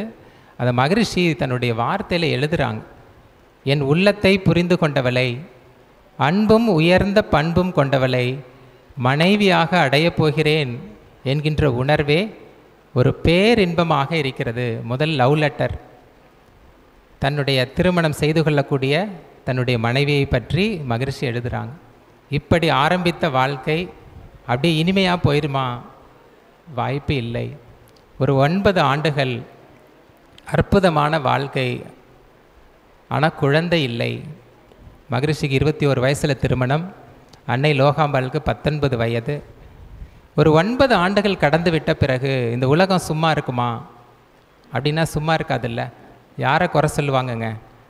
பெண்ணை மிக அதிகமாக ஒரு அழுத்தத்தை கொடுத்து கொடுத்து கொடுத்து ஒரு கட்டத்தில் அன்னை என்ன முடிவு பண்ணுறாங்கன்னா, பிறந்ததிலிருந்து தன்னுடைய வாழ்க்கை துணையாக நினைத்த தன்னுடைய கணவரையே பங்கிட்டு கொள்ளக்கூடிய இடத்துக்கு அவர்கள் நகர்கிறார்கள். என்னால் என் கணவருக்கு ஒரு கெட்ட பேர் வரக்கூடாது என்று சொல்லி மகரிஷிகிட்ட போய் சொல்கிறாங்க, நீங்கள் இன்னொரு கல்யாணம் பண்ணிக்கோங்க, ஏன்னா நமக்கு குழந்தை இல்லை. இப்போ மகரிஷி என்ன சொல்வாருங்க, உன்னையே வாழ்நாள் முழுவதும் நினைத்து நினைத்து திருமணம் செய்திருக்கேன், இன்னொரு பெண்ணை கனவிலும் கூட நினைத்து பார்க்க முடியாது, இதை பற்றி இனிமேல் என்னிடம் பேச வேண்டாம் அப்படின்னு சொல்கிறாங்க. அப்போது ஒரு வருஷம் ஆகுது, 2 வருஷம் ஆகுது, 3 வருஷம் ஆகுது. அன்னையால் இதை ஏற்றுக்கொள்ள முடியவில்லை. அவங்க என்ன செய்கிறாங்கன்னா, ரொம்ப நிதானமாக ஒரு சிறுகதை புத்தகத்தை கொண்டு வந்து மகரிஷியிடம் கொடுத்து, காவேரி என்கிற சிறுகதை, இதை படித்து பாருங்கள், இந்த கதை ரொம்ப நல்லா இருக்குது என்று சொல்லி கொடுத்துட்டாங்க. அந்த கதையை எடுத்து மகரிஷி படித்து பார்க்குறார். அந்த கதையில் என்ன நிகழ்வு அப்படின்னா, ஒரு கணவன் மனைவிக்கு திருமணமாகி குழந்தை இல்லை. மனைவி தன்னுடைய கணவர்கிட்ட சொல்கிறாங்க, இன்னொரு திருமணம் செய்து கொள்ளுங்கள்னு. அந்த கணவர் ஏற்றுக்கொள்ளவில்லை. அடுத்த நாள் தூங்கி எழுந்து பார்க்கிற போது மனைவி வீட்டில் காணோம். கணவர் அங்கும் இங்கும் தேடி பார்க்கிற போது அவங்க வீட்டு பக்கத்தில் காவேரி ஆறு ஓடிக்கொண்டிருக்கிறது. அந்த காவேரி ஆற்றில் தன்னுடைய மனைவியினுடைய சடலம் கரையில் ஒதுங்கியது. இதுதான் அந்த கதை. இதிலிருந்து அவர்கள் மகரிஷிக்கு என்ன கருத்தை சொல்ல விரும்புகிறாங்க? ஏன்னா அவருக்கு முன்னாடி எதிரில் உட்காந்து நேருக்கு நேராக கண்ணை பார்த்து நான் தற்கொலை பண்ணிக்குவேன், நீங்கள் வேற ஒரு கல்யாணம் பண்ணுங்கன்னு சொல்லக்கூடிய அளவுக்கு ஒரு தைரியம் அவங்களுக்கு இல்லை. ஏன்னா அன்பின் வெளிப்பாடு. அப்போ நாசூக்காக மறைமுகமாக இந்த கதையின் மூலமாக தன்னுடைய கருத்தை சொல்கிறாங்க, நீங்கள் திருமணம் செய்து கொள்ளவில்லை என்று சொன்னால் நான் தற்கொலை செய்து கொள்வேன். இப்போ மகரிஷியினுடைய நிலை என்ன? தன் வாழ்நாள் முழுவதும் என்னோடு வாழக்கூடிய என் மனைவியே தற்கொலை செய்து கொள்ள முடிவு செஞ்ச பிறகு பிடிவாதமாக அந்த முடிவில் இருக்க முடியுமா அப்படின்னா வாய்ப்பு இல்லை. நான் ஒரு பெரிய ஞானி, மக்கள்லாம் என்னை பார்த்து இவருக்கு 2 பொண்டாட்டின்னு சொல்லுவாங்களே, இது அனைத்தையும் தூக்கி எறிந்துவிட்டு உன்னுடைய விருப்பம் போல் ஆகட்டும். அந்த அன்பினுடைய மிகுதியை ஒவ்வொரு இடத்துலையும் அவர்கள் வாழ்க்கையில் நாம் பார்க்க முடியும். அப்படி 2வது திருமணம் அன்னை ஒரு சத்தியம் பண்ணி கொடுக்குறாங்க. அப்படி உங்களுக்கு திருமணம் நடந்தால் 2 மனைவிகளால் உங்களுக்கு எந்த விதத்திலும் சிக்கல் வராமல் பார்த்து கொள்வது என்னுடைய பொறுப்பு என்று சொல்லி தன்னுடைய தாலியை கலட்டி கொடுத்து தன்னுடைய வாழ்க்கையே பகிர்ந்து கொண்ட ஒரு மிகப்பெரிய தியாகியாக அன்னை லோகாம்பாளை நம்ம பார்க்கலாம். திருமணம் நடந்தது 1943. குழந்தை பிறந்ததா அப்படியும் குழந்தை பிறக்கவில்லை. அப்போது ஞானியருக்கு தன்னுடைய வினைப்பதிவைகள்லாம் முடித்தவர்களுக்கு தனது வாரிசாக குழந்தைகள் என்பவர்கள் அவசியமில்லை. இதை இந்த உலகம் ஏற்றுக்கொள்ளுமானா ஏற்றுக்கொள்ளாது. இறைநிலை இதை இந்த உலகத்திற்கு சொல்ல வேண்டும் என்பதற்காகவே மகரிஷிக்கு 2 திருமணங்களை நிகழ்த்தி வைத்தது என்பதை நாம் புரிஞ்சுக்கலாம். ஸோ அப்படி 2வது மனைவிக்கும் குழந்தை இல்லை என்கிற பொழுது 3வதாக திருமணம் பண்ண முடியாதுல்ல, இப்படியே தொடர்ந்து செய்ய முடியாது. அப்போ மனைவியாக இருந்த அன்னை லோகாம்பாள் அவர் வாழ்ந்த அந்த ஊரையே தன்னுடைய குடும்பமாக மாற்றினார். மகரிஷி பொருளாதாரத்தில் உயர உயர அந்த கூடுவாஞ்சேரி கிராம மக்கள் அனைவரும் தன்னுடைய குடும்பமாகவே நினைத்து அங்கே எந்த வீட்டில் ஒரு குழந்தை பிறந்தாலும் அந்த வீட்டுக்கு பால் தருவதற்காகவே நிறைய மாடுகளை வாங்கி வீட்டிலையே பராமரித்தாங்க. நோய்கள் நிறைய பரவும்போது அந்த கேழ்வரகு கூழெல்லாம் செய்து வாரந்தோறும் எல்லா குழந்தைகளுக்கும் பெரியவர்களுக்கும் கொடுக்கறது. அப்போ தான் தொலைக்காட்சி பெட்டி புதுசாக வந்தது ஊருக்கு. பொது தொலைக்காட்சி என்று சொல்லி ஊருக்கு வெளியில் ஒரு டிவியை வாங்கி வச்சு மக்கள் எல்லாம் பார்க்கட்டும். அங்கு பிரசவ வலின்னு வந்தால் இரவு பகல் பார்க்காம தன்னுடைய தந்தையிடமிருந்து கற்ற அந்த மருத்துவ அறிவை அவர் பயன்படுத்தி வந்து, அதுவும் முடியாது என்கிற கட்டத்தில் ஒரு காரையே வாங்கி வச்சு அதுக்கு கண்ணன் அப்படின்னு ஒரு டிரைவரை போட்டு அவரை தன்னுடைய வீட்டிலேயே வைத்திருந்து 24 மணி நேரமும் யாருக்கு உடல்நல குறைவு என்றாலும் உடனடியாக மருத்துவமனை செல்வதற்கு வசதிகள். குழந்தைகள் எல்லாம் படிப்பதற்கு செங்கல்பட்டுக்கு போகணும், ட்ரெயின் பிடிச்சி போய் காலையில் சாப்பாடு அவங்களுக்கு கிடையாது, மதிய உணவு சத்துணவு ஏதாவது போட்டால் சாப்பிட்டா தான் உண்டு. அந்த குழந்தைகள் திரும்பி வரும் பொழுது அந்த ரயில் நிலையத்திலேயே காத்துட்ருப்பாங்க. பழங்கள் தின்பண்டங்களை எல்லாம் வாங்கி வைத்து அந்த குழந்தைகளுக்கெல்லாம் கொடுத்து இந்த கூடுவாஞ்சேரியே தன்னுடைய குடும்பமாகவே பார்த்த ஒரு மிகப்பெரிய அன்னையாக தன்னை மாற்றி கொண்டார்கள். இப்போ மகரிஷியிடம் ஒரு வெளிநாட்டு அன்பர் கேட்குறாங்க, உங்களுக்கு எத்தனை குழந்தை? இப்போ மகரிஷி சொல்கிறாங்க, எனக்கு குழந்தை இல்லை. இப்போ பக்கத்தில் இருந்த அன்னை சொல்கிறாங்க, என்ன இப்படி சொல்லிட்டீங்க? நமக்கு தான் ஆயிரக்கணக்கான குழந்தைகள் இருக்கிறார்களே என்று நம்மை போன்ற அன்னைக்கு யாரெல்லாம் எதிரில் உட்கார்ந்துருந்தாங்களோ அவர்களை பார்த்து சொன்னவர்கள். இப்போ மகரிஷிக்கே ஒரு ஷாக்கிங்காக இருந்துச்சு. எனக்கு இது தோணல, ஆனால் அன்னை சொல்கிறாங்க, இவர்கள் அனைவரும் நம்முடைய குழந்தைகள் தானே என்று தன்னுடைய மனதை மிக அற்புத உயரத்திற்கு கொண்டு சென்றவர்கள். நம்ம அருட்தந்தையை நிறைய பார்த்துருக்கோம். அவரை ஒரு ஞானியாக மாற்றிய அவருக்கு பின்னாடி இருந்த ஒரு பெண்ணை நமக்கு தெரியுமா அப்படின்னா அதிகமாக வெளியில் தெரியவே தெரியாது. ஸோ அப்படி அன்னையும் அருட்தந்தையும் ஓர் உயிராக வாழ்நாள் முழுவதும் வாழ்ந்திருக்கிறார்கள்.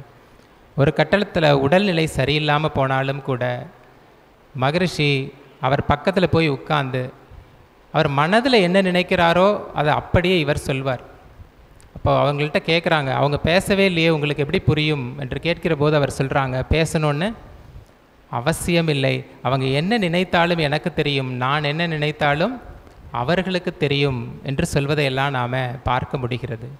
அப்படி அன்னை மகரிஷிக்கு 50 வயது இருக்கும் பொழுது அவர் ஒரு முடிவு செய்கிறாங்க, நான் என்னுடைய வாழ்க்கை முழுவதும் பொது வாழ்க்கைக்காக நேரத்தை செலவு செய்ய போகிறேன், உன்னுடைய அனுமதி வேண்டும் என்று சொல்லி கேட்கிற பொழுது அன்னை 2 வரம் கேட்குறாங்க மகரிஷியிடம்.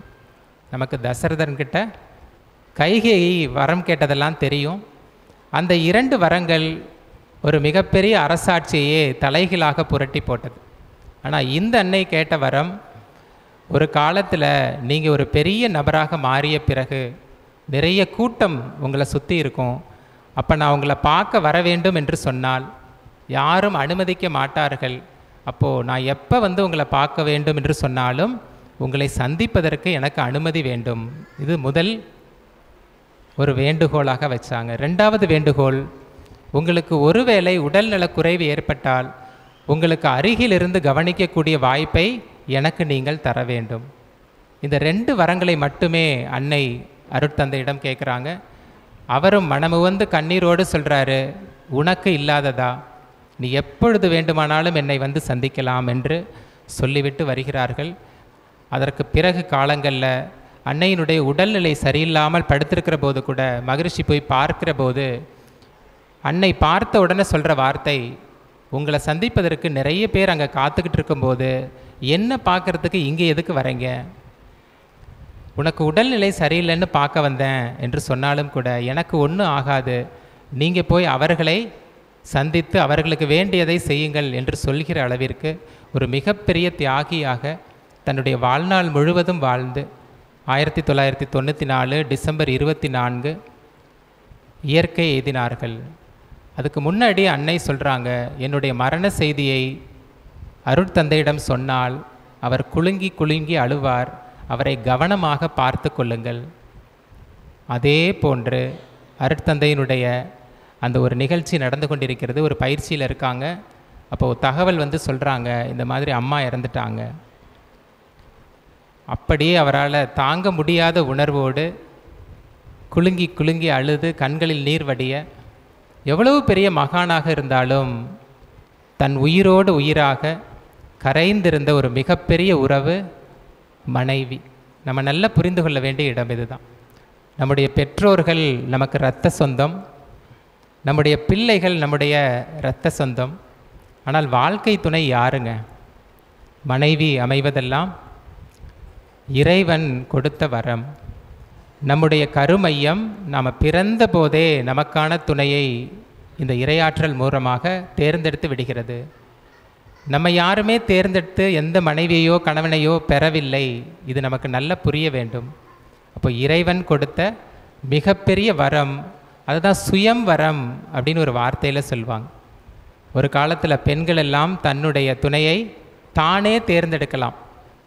ஆனால் உண்மையிலே அதற்கான அர்த்தம் சுயம் அப்படின்னு சொன்னால் நான் கிடையாது, எனக்குள்ளே இருக்கக்கூடிய என்னுடைய சுயமாக இருக்கக்கூடிய என்னுடைய ஆன்மா, அது வரமாக பெற்றது தான் என்னுடைய வாழ்க்கை துணை. அப்போ இது எனக்கு புரிஞ்சிருச்சு அப்படின்னா வாழ்க்கையே மாறி போகும். என்னுடைய மனைவியின் மீது எனக்கு நிறைய குறைகள் இருக்கா? அந்த குறைகள் எல்லாம் அவருடைய குறையா அப்படின்னா இல்லவே இல்லை.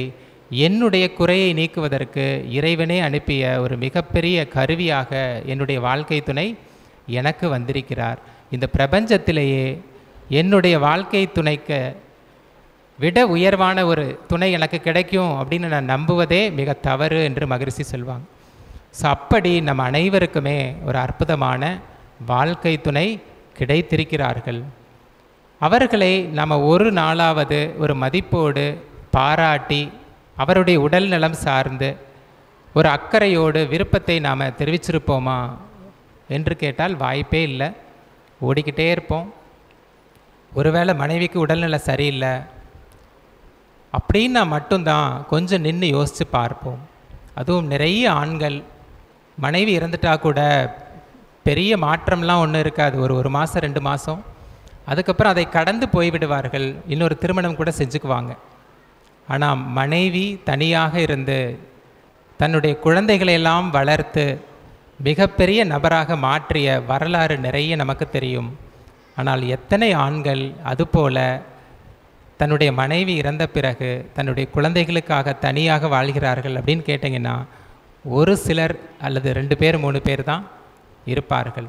இப்போ மகரிஷியிடம் வந்து ஒரு அன்பர் கேட்குறாரு, நீங்கள் பெண்களை பற்றி இவ்வளோ பேசுகிறீங்க, இப்போ திருவள்ளுவர், திருமூலர், திருஞான சம்பந்தர், திருநாவுக்கரசர், இப்படி பெரிய பட்டியலே இருக்குது. ஆண்கள் தான் ஆன்மீகத்திலும் சரி துறவரத்துலேயும் சரி உயர்ந்த இடத்துல இருக்காங்க. பெண்கள் அப்படின்னு சொன்னால் ஔவையார் இருக்காங்க, காரைக்கால் அம்மையார் இருக்காங்க, இது போல் ஒரு சிலர் தானே இருக்காங்க என்று கேட்கும்போது மகரிஷி கேட்குறாங்க, நீங்கள் உங்கள் மாமியார் வீட்டில் இருக்கீங்களா அம்மா வீட்டில் இருக்கீங்களா அப்படின்னு ஒரு கேள்வி கேட்குறார். என்ன இது சம்பந்தமே இல்லாத கேள்வியாக இருக்கிறது. நான் எங்கள் அம்மா வீட்டில் தான் இருக்கேன். அப்போ உங்கள் மனைவி மாமியார் வீட்டில் இருக்காங்களா அம்மா வீட்டில் இருக்காங்களா என்று அடுத்த கேள்வியை கேட்குறார். இப்போ மனைவி யார் வீட்டில் இருப்பாங்கங்க? கணவனுடைய அம்மா வீட்டில் இருப்பாங்க. அப்போ ஒரு பெண் தான் பிறந்து வளர்ந்து தன்னுடைய வயது தன்னுடைய பெற்றோரோடு கழித்த காலம் அப்படிங்கிறது ரொம்ப சின்னது. அது அனைத்தையும் விட்டு திருமணம் என்கின்ற ஒரு நிகழ்வில் ஒரு துறவியாகத்தான் உங்களுடைய வீட்டிற்கே வந்திருக்கிறார்கள். அப்போது அனைத்து பெண்களுமே மிகப்பெரிய ஞானிகள், துறவிகள். இதில் விரல் விட்டு என்றது ஆண்களாகத்தான் இருக்குமே தவிர பெண்கள் இல்லை என்று சொல்வார். அப்போது இயல்பாகவே பெண்கள் என்று சொன்னால் ஒரு நாற்று கூட ஒரு 15 நாள் நாற்றை எடுத்து பிடுங்கி இன்னொரு இடத்துல நட்டிங்கன்னு வச்சுக்கோங்க, அது மீண்டும் வளர்வதற்கு எவ்வளவு சிரமப்படும் என்பதை நம்ம பார்த்துருப்போம். விவசாயம் செய்கிறவங்களுக்கு தெரியும். ஆனால் ஒரு 20 ஆண்டுகள் தன்னுடைய பெற்றோரோடு வாழ்ந்த ஒரு குழந்தையை, இன்னும் சொல்லப்போனால் அவங்க குழந்தை தான், அப்படியே வேரோடு பிடுங்கி எடுத்து, அதுவும் அந்த திருமண சடங்கில் எள்ளு தண்ணியெல்லாம் ஊற்றி தத்தம் கொடுக்குற மாதிரி, அந்த கன்னிகா தானம் அப்படின்னு சொல்லி, என்னுடைய பிள்ளையை நீ என்ன வேணால் பண்ணிக்கலாம், ஒரு ப்ராப்பர்ட்டி மாதிரி அப்படியே கொடுத்து விடக்கூடிய ஒரு பண்பாட்டை நாம் வளர்த்திருக்கிறோம்.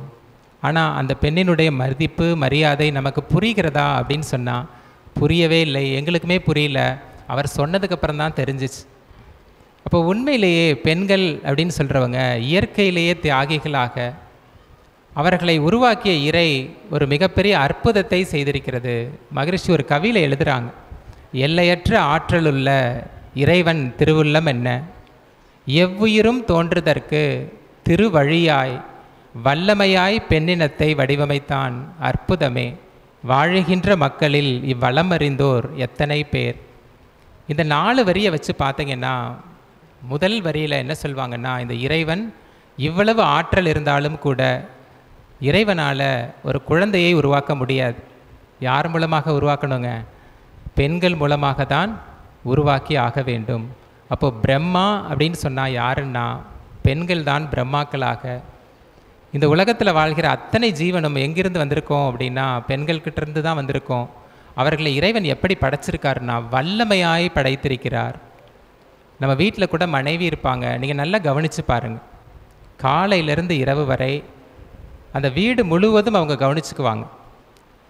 ஒரு 3 பர்னர் 4 பர்னர் ஸ்டவ்வெல்லாம் வந்துருச்சு, பார்த்துருக்கீங்களா? இன்றைக்கி நம்மளால் ஒரு பர்னரில் ஒரு சமையலை செய்ய முடியுமா அப்படின்னு ஒரு கேள்வியை கேட்டு பாருங்கள். முடியவே முடியாது. ஒரே நேரத்தில் 4 பர்னரை எரிய விட்டு அவங்களால சமைக்க முடியுமானா முடியுது. நம்ம கண்கூட பார்க்குறோம். கிச்சனில் காயை கட் பண்ணுவாங்க, சமைச்சிக்கிட்டே இருப்பாங்க. அந்த நேரத்தில் ஒரு ஃபோன் வரும், அந்த ஃபோனில் அம்மாக்கிட்டேயோ ஃப்ரெண்டுக்கிட்டேயோ பேசிக்கிட்டே இருப்பாங்க. அப்போ வெளியில் தெருவில் பார்த்தீங்கன்னா ஒரு விசில் அடிச்சுக்கிட்டு குப்பை வண்டி வந்திருக்கோம், அம்மா ஒரு நிமிஷம் இருங்க, குப்பை வண்டிக்கு குப்பையை போட்டுட்டு வரேன், கொண்டு போய் குப்பையை போடுவாங்க. குப்பையை போட்டுட்டு வர வழியிலேயே மழை வர மாதிரி இருக்குது, காய வச்சுருக்க துணியெல்லாம் எடுத்துகிட்டு வந்துடுவாங்க. இங்கே வந்து நின்ன உடனே நான் கேட்பேன், என் வண்டி சாவி எங்கே வச்சேன்னு தெரியல, அதான் நேற்று தான் அந்த செல்ஃபில் 2வது அலமாரியில் வச்சிங்களே, என் பேனாவை காணாம், என்னுடைய சட்டையை காணாம், என்னுடைய டைரியை காணாம், குழந்தை வந்து என்னுடைய பாட புத்தகத்தை காணாம். மாறி மாறி மாறி எந்த கேள்வி கேட்டாலும் சலிக்காமல் மிக அற்புதமாக அனைத்தையும் சமாளிக்கிற ஒரு மிகப்பெரிய ஆற்றல். அதனால தான் மகரிஷி வல்லமையாய் இறைவன் படைச்சிருக்கான். ஆனால் நம்ம அவங்கள என்ன செஞ்சிட்டோம் அப்படின்னா, அவங்கள விட்டால் மிக உயர்ந்த இடத்துக்கு போயிடுவாங்க என்று சொல்லி, ஒரு திருவிழாக்கு போகும்போது அவங்க கையில் ஒரு மிட்டாயை கொடுத்து எப்படி ஏமாற்றுவோம், அது மாதிரி உனக்கு நிறைய உடைகள் வாங்கித்தரேன், நிறைய நகைகள் வாங்கித்தரேன் என்று சொல்லி, இன்றைக்கி நகைக்கடை எல்லாம் போய் பார்த்தீங்கன்னா ஆண்களுக்கான நகைகள் எங்கேயாவது கிடைக்குமா? ஒரு மோதிரம் வாங்கணும் அப்படின்னு சொல்லி ஒரு நகை கடைக்கு போனீங்கன்னா எவ்வளோ டிசைன் வச்சுருப்பாங்கங்க. அதிகபட்சமாக ஒரு 10-15 டிசைன் இருக்கும், அவ்வளோதான். கடை முழுக்க யாருக்கானதுங்க? பெண்களுக்கானது. துணிக்கடையில் எங்கேயாவது வெளியில் பேண்ட் ஷர்ட்லாம் தொங்க விட்டுருக்காங்களா? முழுவதும் பெண்களுக்கான உடைகளாக தொங்கிக் கொண்டிருக்கு. இது அனைத்துமே மாயை அப்படின்னு மகரிஷி சொல்வாங்க. இவ்வளவு ஆற்றல் உள்ள அந்த பெண்ணை நீ ரொம்ப அழகு என்கிற ஒரே ஒரு வார்த்தையை வைத்து இந்த ஆண் என்ன பண்ணிடுறாங்க? ஆதிக்கம் செலுத்தி கொண்டிருக்கிறார்கள். இப்போ நாம் சிந்தித்து பார்க்கலாம், எனக்காக இறைவன் கொடுத்த ஒரு அற்புத கொடை என்னுடைய மனைவி. அவருடைய வாழ்க்கையில் அவருடைய விருப்பம் என்ன, அவருடைய தேவை என்ன என்பதையெல்லாம் நான் சிந்திச்சிருக்கேனா அப்படின்னு சொன்னால் அதற்கான வாய்ப்பே இல்லவே இல்லை. அப்போ அதை நாம் கொஞ்சம் சிந்தித்து பார்க்க வேண்டும். மகரிஷி 3 விஷயங்களை சொல்லுவாங்க. Don't comment, command and demand அப்படின்னு சொல்லுவார். குறை கூறிக்கொண்டே இருக்காதீர்கள். எதை செஞ்சாலும் சமையல் நல்லா இருக்குது அப்படின்னு நம்ம வாயிலிருந்து ஒரு வார்த்தை வந்துருமா அப்படின்னா வரவே வராது. கொஞ்சம் உப்பு கம்மியாக இருந்தால் நல்லா இருந்திருக்கும், கொஞ்சம் காரம் அதிகமாக இருந்தால் நல்லா இருந்திருக்கும். இப்படி குறைகளையே சொல்லி கொண்டு இருக்காமல் பாராட்டுவதற்கு கற்றுக்கொள்ளுங்கள் என்று முதல் படி. அடுத்த 2 விஷயத்தை சொல்கிறாங்க. அவர்கள் என்ன சொன்னாலும் சரின்னு கேட்டுக்கோங்க. அவங்க என்ன சொன்னாலும் என்ன பண்ணணுமா? சரின்னு கேட்டுக்கணும். அதுக்கப்புறம் ஒரு 2 நிமிஷம் கழித்து அதில் ஏதாவது பிரச்சனை இருந்ததுன்னா நீ சொன்னதை செய்தால் அது ஒரு சிக்கலை உருவாக்கும் என்று சொல்லி அதுக்கப்புறம் என்ன பண்ணிக்கலாம்? சரி செய்து கொள்ளலாம். சொல்லிய உடனேயே கமாண்ட் பண்ணுற மாதிரி நான் சொல்கிறத தான் செய்ய வேண்டும் என்று இல்லாத ஒரு வாழ்க்கை முறை. அடுத்தது சாரி என்று சொல்லி பழகுங்கள். ஏதாவது பிரச்சனை ஆயிடுச்சா? எந்த பிரச்சனையும் இல்லை, சாரின்னு சொன்னால் போதும், அந்த பிரச்சனை அதோடு முடிந்து போகும். இப்படி நம்முடைய தன்முனைப்பை எல்லாம் விட்டுவிட்டு தன்னுடைய மனைவியோடு ஒரு அற்புதமான வாழ்க்கை வாழ்வதற்கு ஒரு தவத்தை நாம் இன்றைக்கி கற்றுக்கொள்ள போகிறோம். அந்த தவத்திற்கு பேர் உயிர் கலப்பு தவம்னு சொல்வோம், காந்த பரிமாற்ற தவம்னு சொல்கிறோம். இப்போ மனைவிங்கிறவங்க என்னுடைய உயிரோடு உயிராக கலந்தவர்கள். அது எனக்கு புரிஞ்சிருச்சு அப்படின்னா அந்த உயிர் கலப்பை ஒவ்வொரு நாளும் நான் என்ன பண்ணிக்கலாங்க? புதுப்பித்து கொள்ள முடியும். அப்படி புதுப்பிச்சிட்டா இவ்வளவு கருத்து வேறுபாடுகள் நமக்கு வருமானா வராது. அவங்க என்ன நினைச்சாலும் நம்ம செய்வோம், நம்ம என்ன நினைக்கிறோமோ அதை அவர்கள் செய்வார்கள். அப்போது அதற்கு நாம் தயாராகிறோம். அப்போ நம்ம புரிந்து கொள்ள வேண்டிய விஷயம் என்ன என்று சொன்னால், நம்மிடம் அந்த இறையாற்றல் காந்த ஆற்றலாக நம்ம உடல் முழுவதும் இயங்கிக் கொண்டே இருக்கு. அதை நாம் புரிந்து கொண்டு இந்த தவத்தின் மூலமாக சில முறைகளை நாம் கையாள போகிறோம். அதில் முதல் முறை அப்படிங்கிறது அருட்காப்பு. இந்த உலகத்திலேயே மிக அற்புதமான ஆற்றல் களம் எது அப்படின்னா இந்த அருட்காப்பு தான். தன்னுடைய மனைவிக்கு கணவன் அருட்காப்பிடுதல், மனைவி கணவனுக்கு அருட்காப்பிடுதல், இது ஏதோ சடங்கு முறையா அப்படின்னா இல்லை. இந்த இறையாற்றலையே காப்பாக வந்து என்னுடைய குடும்பத்தை ஒரு பாதுகாப்பாக நடத்தி செல்வதற்கு அற்புதமாக மகரிஷி வடிவமைச்சு கொடுத்துருக்காங்க. அப்போ அதை சொல்லி நாம் இந்த திருமணத்தை உணர்வு பூர்வமாக இன்றைக்கு நாம் கடைபிடிக்க போகிறோம். ஏற்கனவே திருமணம் செஞ்சுருப்போம், அப்போல்லாம் ரொம்ப பிஸியாக இருப்போம், சரியாக தூங்கியிருக்க மாட்டோம், என்ன சொன்னாங்களோ அதெல்லாம் செஞ்சுருப்போம், ஏன் செய்கிறோம் எதுக்கு செய்கிறோன்னே நமக்கு தெரிஞ்சிருக்காது. ஆனால் இப்பொழுது தெரிந்து கொண்டு அனைத்தையும் செய்ய போகிறோம். இப்போ அதனால் நீங்கள் அமரும் பொழுது எதிரெதிராக அமர வேண்டும். கணவனுக்கு எதிரில் மனைவி, மனைவிக்கு எதிராக கணவன் அமர வேண்டும். அப்போ இந்த சேரெல்லாம் என்ன பண்ணுங்க, திருப்பி போட்டுக்கலாம். இந்த தவத்துக்குள்ளே போகலாம். எல்லோரும் நல்ல நேராக நிமிர்ந்து அமர்ந்து கொண்டு 2 உள்ளங்கைகளையும் எதிரெதிராக ஒரு 4-5 அங்குலம் இடைவெளியில் வச்சுக்கலாம். கணவன் மனைவி 2 பேரும் 2 கைகளையும் உள்ளங்கைகளை பார்த்த மாதிரி வச்சுருக்கோம். இப்போ கட்டை விரலால் உள்ளங்கையில் லேசாக தேய்ச்சிட்றோம். வலது கை கட்டை விரலால் இடது கை உள்ளங்கையில் லேசாக தேய்க்கிறோம். இது பக்கத்தில் வச்சுருங்க, அப்படியே இது பக்கத்தில் வச்சுருங்க.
நல்ல நிமிர்ந்து உட்காந்துக்கலாம்.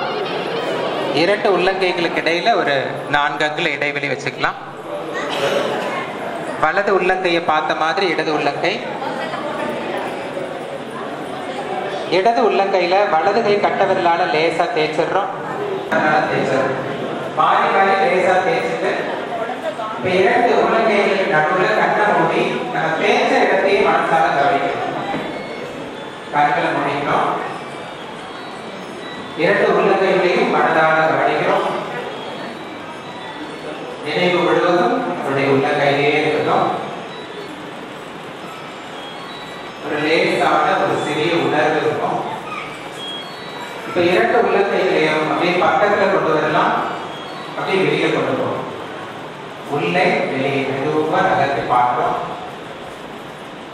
நினைவு முழுவதும் 2 உள்ளங்கையை அசைச்சு பாருங்க.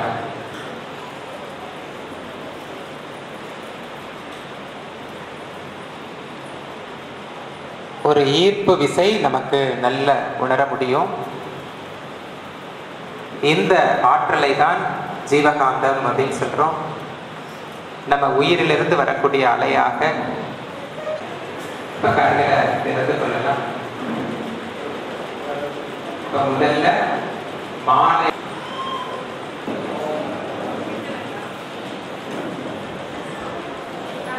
இப்ப கணவன் பார்க்கலாம், அப்படியே பார்க்கலாம். மனைவியெல்லாம் மாலை எடுத்து முடிஞ்ச நிலையில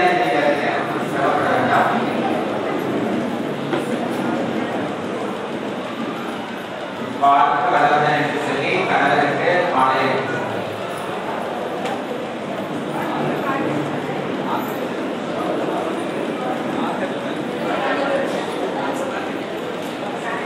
அப்படி உட்கார்ந்துக்கலாம். மனைவி எந்திரிச்சு நின்றுட்டு முடிந்தவரை எந்திரிச்சு நின்றுக்கோங்க.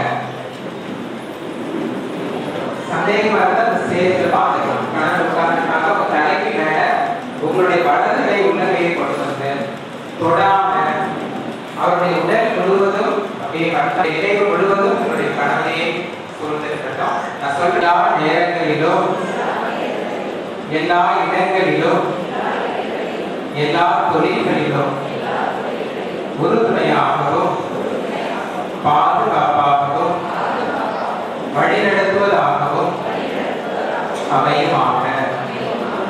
அருள் பேராற்றல் இரவும் பகலும் எல்லா நேரங்களிலும் எல்லா இடங்களிலும் எல்லா தொழில்களிலும் உறுதுணையாகவும் பாதுகாப்பாகவும் வழி நடத்துவதாகும். அருள் பேராற்றல் இரவும் பகலும் எல்லா நேரங்களிலும் எல்லா இடங்களிலும் எல்லா தொழில்களிலும் உறுதுணையாகவும் பாதுகாப்பாகவும் வழி நடத்துவதாகவும் அமையுமாக. வாழ்க வளர்க. எல்லா நேரங்களிலும் எல்லா இடங்களிலும் எல்லா தொழில்களிலும் உறுதுணையாகவும் பாதுகாப்பாகவும் வழிநடத்துவதாகவும் அமையுமாக. அருள் பேராற்றல் இரவும் பகலும் எல்லா நேரங்களிலும் எல்லா இடங்களிலும் எல்லா தொழில்களிலும் அமையுமாக. அருள் பேராற்றல் இரவும் பகலும் எல்லா நேரங்களிலும் எல்லா இடங்களிலும் எல்லா தொழில்களிலும் உறுதுணையாகவும் பாதுகாப்பாகவும் உட்கார்ந்துக்கலாம். உட்கார்ந்துட்டு உங்களுடைய வாழ்க்கை துணையுடைய முட்டியோடு முட்டி டச் ஆகிற மாதிரி உட்காந்து மற்ற எல்லாத்தையுமே கீழே வச்சிடலாம். 2 கைகளும் மலர்த்தி மேலே பார்த்த மாதிரி இருக்கட்டும். உங்க தொட மேல வச்சுக்கோங்க. கையை தூக்குனா நீட்டா இருக்கும், அப்படியே வச்சுக்கோங்க. இப்ப ஆண்கள் எல்லாம் தங்களுடைய உள்ளங்கைகளை தங்களுடைய மனைவியினுடைய உள்ளங்கைகள் மேல தங்களுடைய உள்ளங்கைகள் வர மாதிரி வச்சிடலாம். உணர்ந்து ஓடிக்கொண்டே இருக்கட்டும். இருவருடைய உள்ளங்கைகள் மூலமாக நடைபெறுவதை மனதால் கவனிப்போம்.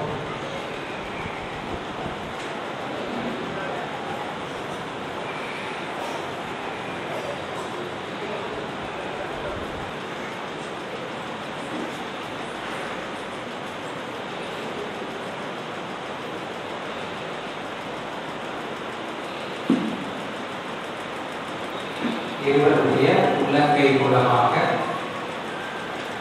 காந்த பரிமாற்றம் நடந்து கொண்டிருக்கிறது. உயிர் கலப்பு சிறப்பாக நடந்து கொண்டிருக்கிறது.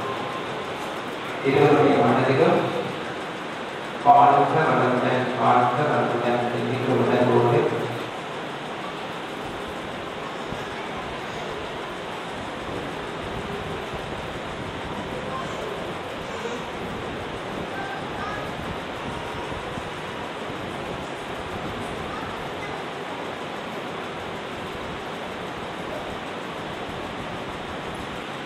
இந்த நிலையில இந்த காந்த பரிமாற்றத்துல கணவன் மார்கள் எல்லாம் மனைவிக்கு ஒரு உறுதிமொழியை மானசீகமாக அந்த காந்த கலப்போடு இணைந்து கொள்ளலாம். பணமென்னும் புனிதமுள்ள இணைப்பை போல மனைவியால் இணக்க வைத்த மங்கையே, நற்குணவதியே, பெண் குலத்தின் பெருமைமிக்க குலவிலங்கே, தியாகத்தின் சுடரி, உந்தன் கணவனென்ற முறையினிலே ஆற்றவுள்ள கடமைகளில் சிறிதளவும் தவற மாட்டேன். உந்தன் கணவனென்ற முறையினிலே ஆற்றவுள்ள கடமைகளில் சிறிதளவும் தவற மாட்டேன். உந்தன் கணவனென்ற முறையினிலே ஆற்றவுள்ள கடமைகளில் சிறிதளவும் தவற மாட்டேன். இந்த உறுதிமொழி நம்முடைய காந்தத்தோடு கலந்து உயிர் கலப்பாக வாழ்க்கை துணைக்கு சென்றிருக்கிறது. இப்பொழுது இருவருமே இணைந்து ஒரு உறுதிமொழியை மனதில் நினைத்துக் கொண்டே இந்த நாம் அறியாமல் செய்த கோபதாபங்கள், கடும் சொற்கள், அவமதிப்பு போன்ற குற்றங்கள் ஏதேனும் இருந்தால் அதை பெரிதுபடுத்தாமலும் இனி மற்றுலகை மாட்டோடு வாழ்வோம். குடும்ப அமைதிக்கு விட்டான பொறுமை, விட்டுக் கொடுத்தல், தியாகம் மூன்றையும் கடைபிடித்து நம் தலைமுறை மனதுமாறு வாழ்ந்து காட்டுவோம். குடும்ப கடமைகளில் நமக்குள் தன்முனைவின்றி, ஒழிப்பறைவின்றி, உணர்ச்சி நிலையை தள்ளி கருவாக்கி உருவாக்கிய பெற்றோரை பேணி காத்து பிறவி தொடர்வோம். தினசரி தளத்தில் ஈருடல் ஓர் உயிரால் இறைநிலையை கலந்து நிற்போம். நமது வாழ்க்கை முறையும் குருவும் இறைவன் தந்த வரம் என்பதை உணர்ந்தே இருக்கின்றோம். நம் குல பெரியவர்கள் வாழ்க. இப்புனித நாள் நம் மனதில் என்றும் நிலைக்கட்டும். வாழ்க வளமுடன், வாழ்க வளமுடன், வாழ்க. ஒரு தூய்மையான காந்தகளத்தோடு கணவனும் மனைவியும் கண்கள் மூலமாக நாத பரிமாற்றத்தை செய்து கொள்ள போகின்றோம். ஆன்மாவின் கண்ணாடியாக கண்கள் கிடைக்கின்றன. மெதுவாக கணவன் மனைவி வரும் கண்களை திறந்து எதிரில் இருக்கக்கூடிய வாழ்க்கை துறை தங்களையே அன்பும் கருணையுமாக நிலைத்த நீடித்த பார்வையாக வாழ்க வளருடன் வாழ்க.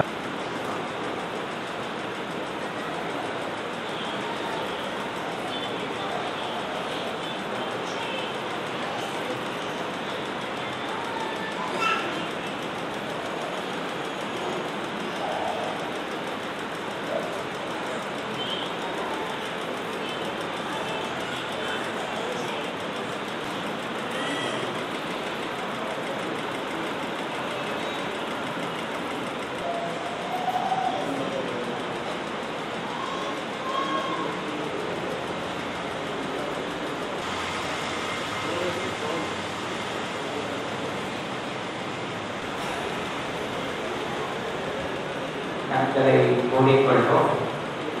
கூடிய வாழ்க்கை முறையை நினைத்துக் கொண்டு வாழ்க வளமுடன் வாழ்க வளமுடன் என்று வாழ்த்துவோம்.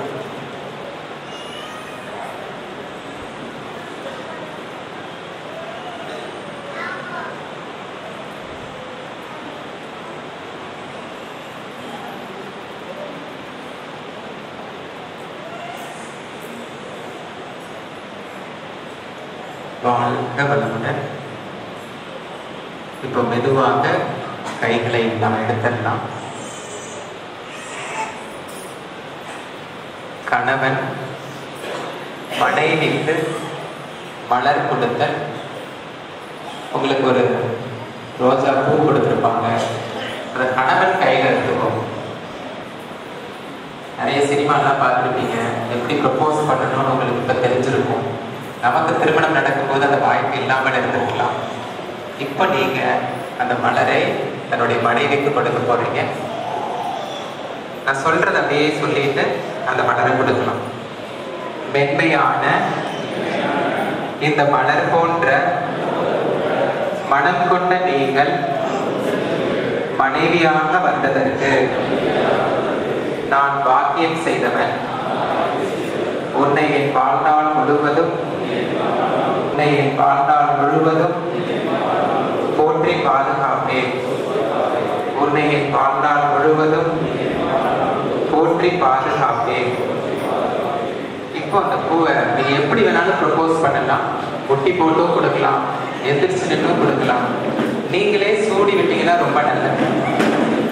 வாழ்க வளமுடன் அப்படின்னு சொல்லிட்டு அந்த பூவை நீங்களே சூடி விடுங்க.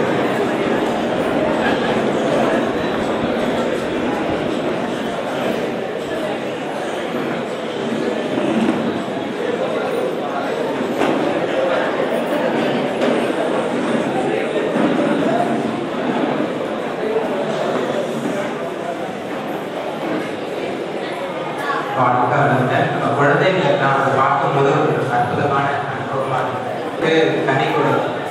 இந்த பழத்தை கையில் வச்சுக்கலாம். அப்படியே நீங்க சொல்லலாம். இக்கனி போன்ற கனிவான மனப்படைத்த நீங்கள் எவ்வாறு கனியில் உள்ள வித்து உழைத்து மீண்டும் வளர்ந்து பூவாகி காயாகி கனியாவது போல் இக்குடும்பத்தில் வளரச் செய்து கனி போன்ற சுவை நிறைந்த வாழ்க்கை அளித்ததற்கு நன்றி கூறி இக்கனியை அளிக்கிறேன். வாழ்க வளமுடன். பழத்தை கொடுத்தாலும் சரி, ஊட்டி விட்டாலும் சரி. ஊட்டி விட்டீங்கன்னா ரொம்ப சிறப்பு.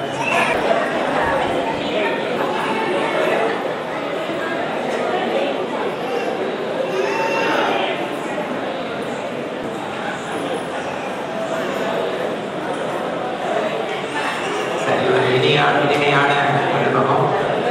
நல்ல பழம்லாம் சாப்பிட்டோம். இப்போ முக்கியமாக மனைவியை வாழ்த்துவதற்கு கணவர்கள் எல்லாம் தயாராகிக்கொண்டு எழுந்து நின்று கொள்ளலாம். பெற்றோரை பிறந்தகத்தை பிறந்த ஊரை விட்டு பிரிந்து வந்து பெருநோக்கில் கடமையற மாற்ற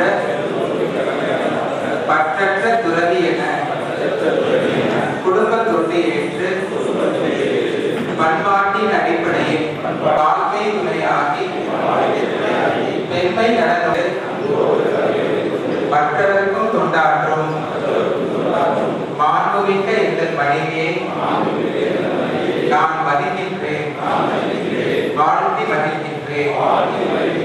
மாண்புமிக்க எங்கள் மனைவியை நான் மதிக்கின்றேன், வாழ்த்தி மதிக்கின்றேன். மாண்புமிக்க எங்கள் மனைவியை நான் மதிக்கின்றேன், வாழ்த்தி மதிக்கின்றேன். அருட்பேராற்றல் கருணையினால் உடல் நலம், நீலாயுள், நிறை செல்வம், உயர் புகழ், மெய்ஞானம் ஓங்கி வாழ்க. வாழ்க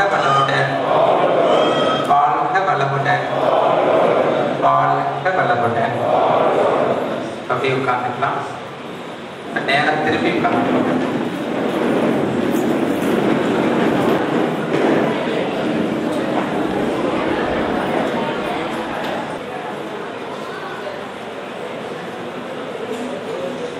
அடுத்ததாக பேராசிரியர், அடுத்ததாக வெள்ளை நாயகி முருகனையா தம்பதியினர். வாழ்க வளமுடன். வாழ்க வளம்.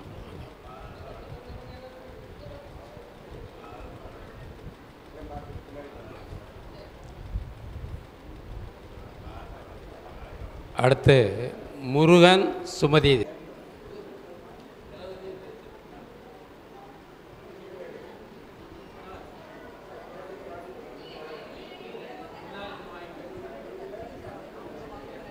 வாழ்க வளமுடன். அடுத்தது முத்தமிழ் பரமசிவன் தம்பதியினர்.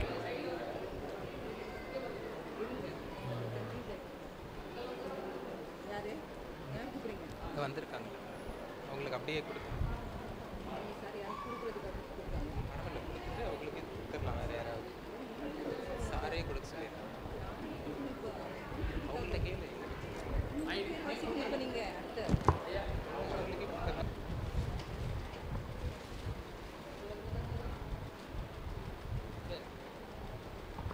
அடுத்து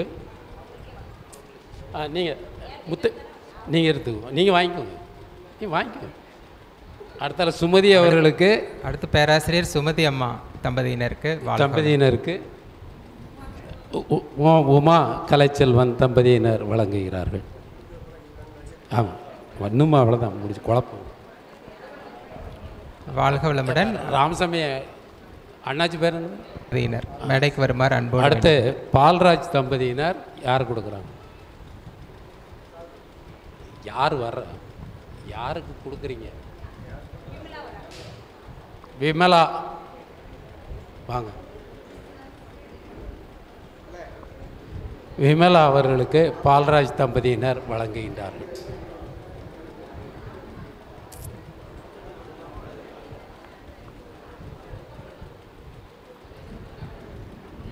அடுத்தது சமுத்திர செல்வி செல்வகணேஷ் தம்பதியினர். சமுத்திர செல்வி செல்வகணேஷ் தம்பதியினருக்கு பேராசிரியர் சிவஞானம் ஐயா தம்பதியினர் வழங்குகின்றார். இந்த பக்கம்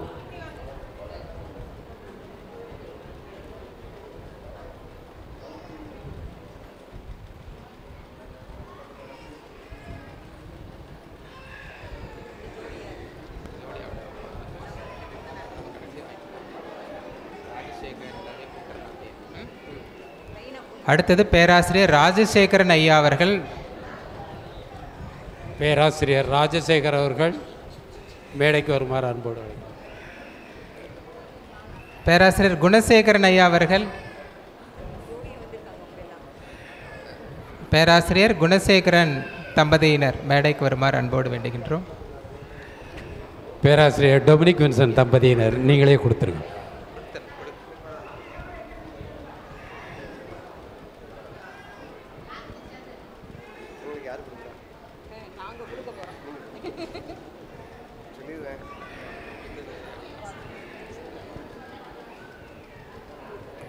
அவர்களுக்கு Dominic Wilson and Archana madam இதை கொடுப்பார்கள், வழங்குவார்கள்.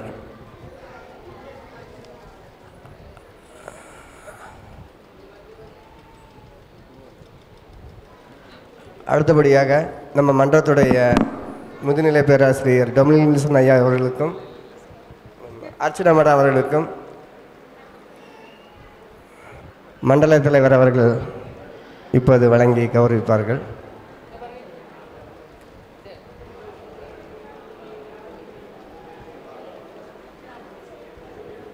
பேராசிரியர் சித்ரா அம்மா அவர்களை அன்போடு அழைக்கின்றோம்.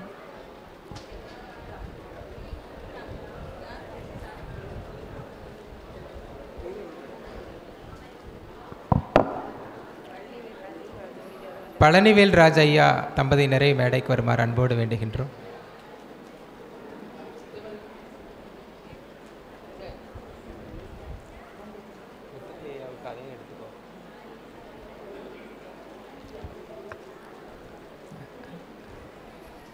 பழனிவேல் ராஜ் ஐயா தம்பதியினர் வாழ்க வளமுடன். அடுத்து முத்துக்கிளி ஐயா முத்துக்கிளி ஐயா தம்பதியினர் மேடைக்கு வருமாறு அன்போடு வேண்டுகின்றோம். 2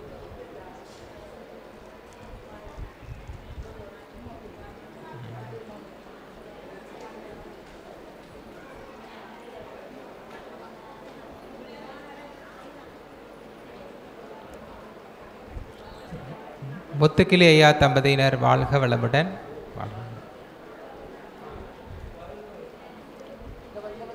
அடுத்ததாக சுகந்தி அம்மா தம்பதியினர்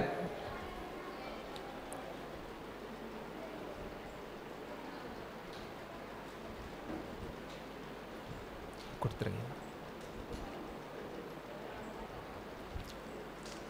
சுகந்தி அம்மா தம்பதியினர் வாழ்க வளமுடன். அடுத்ததாக குட்டிக்கலா தேவி அம்மா தம்பதியினர்.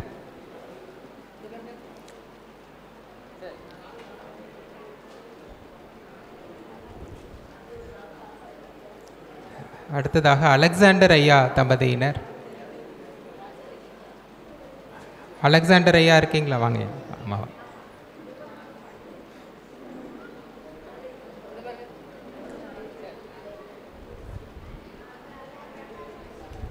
அடுத்ததாக மகாலிங்கம் ஐயா தம்பதியினர்.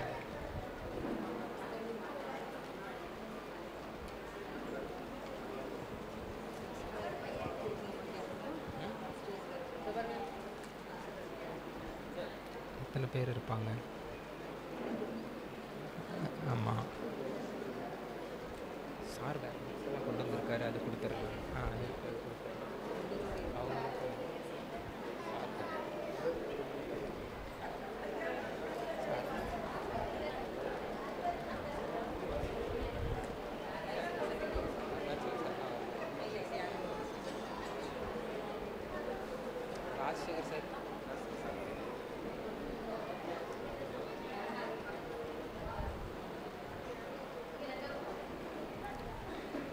வாழ்க வளமுடன். இளங்கோ ஐயா அவர்களுக்கு ஒரு நினைவு பரிசு. வாழ்க வளமுடன்.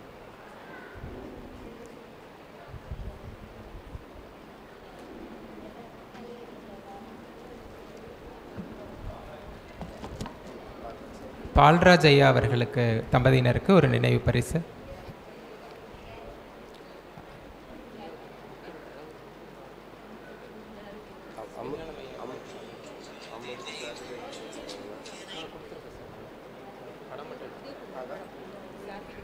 சிவஞானம் ஐயா அவர்கள் தம்பதியினருக்கு ஒரு நினைவு பரிசு.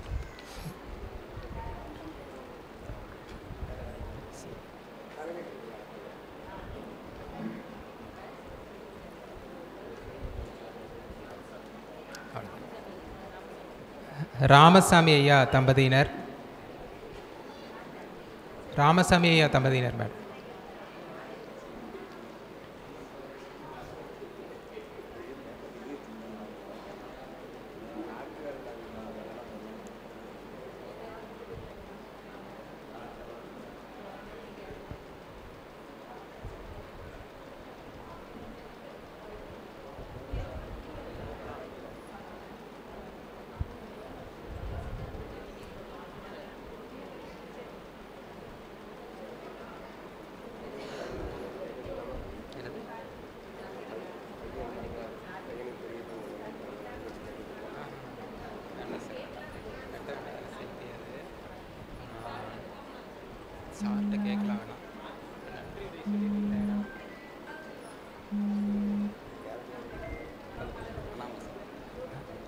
மண்டல தலைவர் அண்ணாமலை ஐயா அவர்களுக்கு ராமசாமி ஐயா கௌரவப்படுத்தணும்னு விரும்புகிறாங்க. ஒரு பொன்னாடை போர்த்துகிறார்கள். வாழ்க வளம்.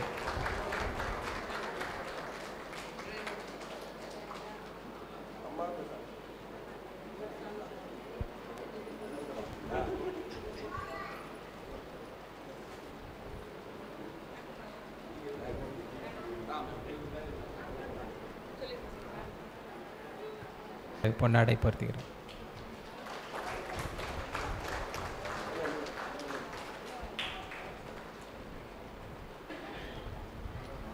நிகழ்ச்சியின் நிறைவாக நன்றியுரை பேராசிரியர் பரமசிவன் அவர்கள்.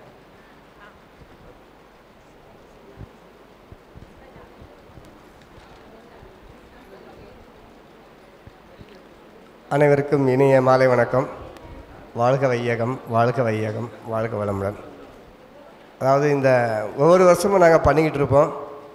இந்த வருஷம் கொஞ்சம் சிறப்பாக செய்யணும்னு சார் எங்களுடைய மண்டல தலைவர் அண்ணாமலை சார், எங்கள் பேராசிரியர் டொமினிக் வில்சன் சார், ஃபேமிலி, மன்றத்து நண்பர்கள் எல்லாம் நம்ம மக்களை எல்லாம் கூப்பிட்டு இன்னும் கொஞ்சம் கிராண்டாக பண்ணணும்னு ஆசைப்பட்டோம்.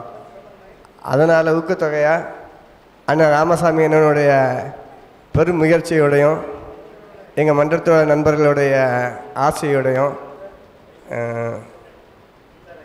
யாரெல்லாம் அழைக்கிறாங்களாம் போது சார் சொன்னாங்க, லைன்ஸ் கிளப்பை கூப்பிடுங்க, உங்கள் கூட வாக்கிங் வரவங்களை கூப்பிடுங்க, நம்ம மன்ற நண்பர்களை கூப்பிடுங்க, யாரெல்லாம் குடும்பத்தோடு வருவாங்க ஆசைப்படுறாங்களோ அவங்கள எல்லாத்தையும் நம்ம கூப்பிட்டு வாழ்த்தணும். அது மட்டும் இல்லை, இந்த யோகா பயிற்சியை மக்களுக்கு எளிய முறையில் கற்றுக் கொடுக்கணும். ஒவ்வொரு வாய்ப்பு நமக்கு இருக்குது. ஏன்னா இப்போ வருங்காலத்தில் ஒவ்வொரு பார்த்திங்களா நல்லா நம்ம எல்லாத்துக்குமே உடம்புல ஒவ்வொரு பிரச்சனை இருக்குது. அந்த பிரச்சனைக்கு எல்லாத்துக்குமே நம்ம வந்து ஹாஸ்பிட்டலுக்கு ஓடிக்கிட்டே இருக்கோம். ஆனால் இதில் காயக்கல்ப பயிற்சி, உடற்பயிற்சி, தியான பயிற்சி எல்லாம் இதில் இருக்குது. நாங்கள் முறைப்படி ஒவ்வொரு சனி ஞாயிறு வியாழக்கிழமை இடையில வர்றவங்களுக்கும் எங்களுடைய பேராசிரியர்களை வச்சு இலவசமாக யோகா எக்ஸசைஸ் பயிற்சி சொல்லி கொடுத்துட்ருக்கோம். எல்லா பக்கமும் காசு வாங்கிட்டு பண்ணிகிட்டு இருப்பாங்க. நாங்கள் ஐயா அண்ணாமலை சார் வீட்டில் தபமையம் வச்சு நடத்தி ஃப்ரீயாக சொல்லி கொடுத்துட்ருக்கோம். அதுக்கு தேவையான அதுவும் அனுபவம் பெற்ற ஆசிரியர்கள். இதில் ஆசிரியர் பயிற்சி முடிஞ்சவுடனே ஆழியார் என்ற அறிவித்திருக்கோயிலுக்கு கூட்டிகிட்டு போய் பிரமேயானன்னு சொல்லி ஒரு 3 நாள் பயிற்சி. சாப்பாடெல்லாம் பார்த்திங்கன்னா நம்ம வீட்டிலலாம் அப்படி சாப்பிட்ருக்கவே மாட்டோம், உண்மையிலே சாப்பிட்ருக்க மாட்டோம். அங்கே ஒரு அம்மா வீடு மாதிரி டைமிங்க்கு காலையில் 5 மணி ஆயிடுச்சுன்னா காஃபி, டீ, 8 மணி ஆயிடுச்சுன்னா சாப்பாடு, தியானம், எக்ஸசைஸு, அடுத்து 11 மணிக்கு டீ, அடுத்து சாப்பாடு, 1 மணினா 1 மணிக்கு சாப்பாடு, டீ, தூங்கணுன்னா 9 மணிக்கு தூங்கிடுங்க அப்படின்னு சொல்லி நம்மளை உடல் நலத்தை வந்து எப்படிலாம் பேன் காக்கணுமோ 1 மணி நேரம் எக்ஸசைஸு, 1 மணி நேரம் தியானம் அப்படின்னு இதெல்லாம் மக்களுக்கு சொல்லி கொடுக்கறதுக்காக எங்களுக்கு அங்கே ஆழியாரில் ஒரு பயிற்சியும் கொடுக்குறாங்க. நீங்களாம் உங்களுக்கு ஃப்ரீயாக இருக்கும் போது எங்களுடைய மனவளக்கலை மன்றத்தில் பவர் சத்திரத்துலேயோ இல்லை உங்கள் ஊரில் பக்கத்தில் உள்ள ஒரு 10 பேர் 20 பேர் இருந்தால் கூட அங்கேயும் வந்து சொல்லித்தரதுக்கு எங்களுடைய மனவள ஆசிரியர்கள் தயாராக இருக்கிறாங்க. சிலவங்க எங்கள்கிட்ட வந்து பார்த்திங்கன்னா வின்னிங் ஸ்டார் வாக்கி டீம்லேருந்து சார் நிறையா சார் வந்திருக்கிறாங்க. அவங்க ஒரு நம்ம மன்றத்தோட குற்றால அறங்காவலத்துறை சார், மோகன் தங்கபாண்டி சார், அவங்க தலைமையில் வின்னிங் ஸ்டார் டீம்னு சொல்லி இன்றைக்கி ஒரு 7 பேர் சார் என்னோடய ஃபேமிலி சார்பாக கூட்டிகிட்டு வரேன். எல்லாமே பெரிய பெரிய ஆஃபீஸர்கள் தான். ஏன்னா சாருக்கு தெரியும், சார் சொன்னால் இத்தனை பேர் வருவாங்கன்னா கரெக்டாக வந்துடுவாங்க. ஏன்னா அவங்களுக்கு வந்து சாரோட மந்திரம் வார்த்தை வந்து மந்திர வார்த்தை மாதிரி. சார் சொன்னால் எதுனாலும் சரியாக இருக்கும், வாங்க போயிட்டு வருவோம். சார்கிட்ட சொன்னேன், சார் 6 to 7 தான், ஆனால் 8 மணி ஆகும் சாருக்கு தெரியும். ஏன்னா நம்மளுடைய அறங்காவல குழு தலைவராகவும் சார் இருக்கிறாங்க. அதனால் உங்கள் டீம்லேயும் அடுத்து சொல்லுங்கள் சார், நம்ம மக்களை கூப்பிட்டு வந்து மண்டபத்தில் வச்சு பதவி கொடுப்போம். இல்லை உங்கள் வீட்டில் இடம் இருக்குது, ஏற்கனவே டியூஷன் கிளாஸ் நடத்துவீங்க, அந்த மக்களுக்கு இப்போ நம்மகிட்ட ஆசிரியர்கள் நிறையா இருக்காங்க. இதுக்கு முன்னாடி இல்லாமல் இருந்தாங்க, இப்போ நம்மகிட்ட நிறையா இருக்காங்க. காலையிலேயோ சாயங்காலமோ வந்து நடத்துவோம். சார் டொமினிக் சாரும் வந்து நடத்தி தரதுக்கு நமக்கு கடமைப்பட்டிருக்காங்க, செஞ்சு தராங்க. இப்போ பக்கத்தில் இருக்காங்க, நம்ம வீட்டு பக்கத்துலேயே இருக்கிறாங்க. எப்போனாலும் வந்து சார் கிளாஸ் நடத்துவாங்க. வந்திருக்கு அத்தனை பேருக்கும் மனமார்ந்த நன்றி. முக்கியமாக இறைவணக்கம், எங்களுக்கு நிகழ்ச்சி நடத்திய இறைவணக்கம் சொல்லிய சமுத்திரகலத்தி மேடம் ஃபேமிலியோடு வந்திருக்காங்க. அவங்களும் பீடி சுற்றி அவங்களுக்கு ஒரு சின்ன சின்ன பிரச்சனைகள் இருந்துச்சு. சில்வகணன் சார் ஆட்டோ தான் ஓட்டுறாங்க. ஆனால் இன்றைக்கி மண்டபத்துக்கு வந்து அவங்களோட உடல் ஹெல்த்தியாகவும் இருக்குது, உடல் ஹெல்த்தியாகவும் இருக்காங்க, நல்லாவும் இருக்காங்க. இப்போ ஒரு பேராசிரியராகி அவங்க சர்வீஸும் பண்ணிகிட்டு இருக்காங்க. அவங்களுக்கும் இந்த தருணத்தில் நன்றியை தெரிவித்துக் கொள்கிறோம். வாழ்க வளமுடன் என்று குரு வழக்கம் வழங்கிய சுகந்தி மேடம் ஃபேமிலி, அம்பி சார், அதாவது என்னுடைய ஸ்கூல் சார். சார் எப்படி சொல்லி கொடுப்பாங்கன்னா வெறும் காதை பிடிச்சி ஓட்ட போட்டு விட்ருவாங்க எங்கள் ஸ்கூலில். எனக்கு இன்னும் ஒன்று ஞாபகம் இருக்குது. ஏன்னா தப்பு பண்ணுன்னா அப்படி சார் கண்டிப்பாக சொல்லிக் கொடுப்பாங்க. இப்போ எந்த ஸ்கூல்லேயும் அடிக்கிறதுக்கு ஒரு ரூல்ஸ் கிட்ட இல்லை, சொல்லிக் கொடுக்கறதுக்கு மட்டும்தான். அதுவும் நிறையா பிள்ளைங்க அடித்து சொல்லிக் கொடுத்தா இன்னும் நல்லாயிருக்கும். ஆனால் நம்ம அடிக்க விட மாட்டோம். இலவசமாக படிக்க சொல்லிக்கு போய் காசு கொடுத்து படிக்க வச்சுட்டு மறுபடியும் காசு சம்பாத்தியம் பண்ணதுக்கு சொத்தை விற்று படிக்க வைக்கும். சொத்து வாங்குறதுக்கு அவன் வேலை பார்க்குறான். நல்லா தெரிஞ்சுக்கங்க. நம்ம சொத்தை விற்று படிக்க வைக்கும். மறுபடியும் சொத்து வாங்குறதுக்கு அவன் ஃபாரினில் போய் இருக்கான். நம்ம தனியாக இருப்போம், நம்ம பிள்ளைய ஃபுல்லாக ஃபாரினில் இருக்கோம். இது என்ன வாழ்க்கை? நம்ம வாழ்க்கை விளம்பரத்தில் என்ன சொல்லி தராங்கன்னா, இப்போ ஒரு படம் வந்திருக்கு, அப்படிதானே சார்? என்ன படம் சார் அது? நம்ம ஆனந்த வாழ்க்கைன்னு சொல்லி ஆலியார் அறிவித்தொரு கோயிலிருந்து ஒரு 40 நிமிஷம் தான் அந்த சினிமா ஓடும், மினி சினிமா. நீங்கள் யூடியூப்பில் வந்து எடுத்துக்கலாம். ஆனந்த வாழ்க்கை. ஒரு குடும்பம் எப்படிலாம் இருக்கக்கூடாதோ எப்படிலாம் இருக்கணுங்கிறது அந்த படத்தில் 40 நிமிஷம் படத்தில் இருக்குது. குறுந்தகடத்தில் யூடியூப்பில் போய் நீங்கள் பாருங்கள். ஆனந்த வாழ்க்கை. அந்த வாழ்க்கை, அந்த சினிமாவை பார்த்தீங்கன்னா நம்ம பிள்ளைங்க கையில் எவ்வளவு செல்ஃபோனை கொடுத்து நம்ம வம்பாக்கிட்டு இருக்கோம். நம்ம சொந்தக்காரங்க வந்தால் எப்படி பண்ணிக்கிட்டு இருக்கோம், நண்பர்கள் வந்தால் என்ன பண்ணுறோம், அண்ணன் தம்பி வந்தால் என்ன பண்ணுறோம். இன்றைக்கி உறவுகள்ங்கிறது இன்றைக்கி சின்ன பின்னமாக இருக்குது. கணவன் மனைவிக்குள்ளே, அப்பா அம்மாவுக்குள்ளே, சொந்த பந்தத்துக்குள்ளே, அண்ணன் தம்பிக்குள்ளே இல்லை நிறையா உடஞ்சி போகிறதுக்கு காரணம் வந்து தனி கொடுத்தனும் செல்ஃபோனு. அதெல்லாம் ஒன்று சேர்த்து கொடுக்கறதுக்கு தான் இந்த மனைவளம் யோகாவும் அந்த ஆனந்த வாழ்க்கை என்ற ஒரு சிறு குழு படமும் கண்டிப்பாக எல்லாத்தையும் பாருங்கள்.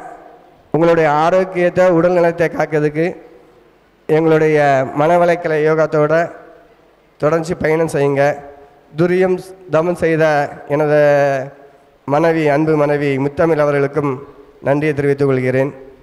சிறப்பு உரையாற்றிய வாழ்த்துறை வழங்கிய சிவநாராயணன் சார், ஆலங்குளம் சாரை பார்த்தீங்களா, ஆலங்குளம் தவ மையத்தில்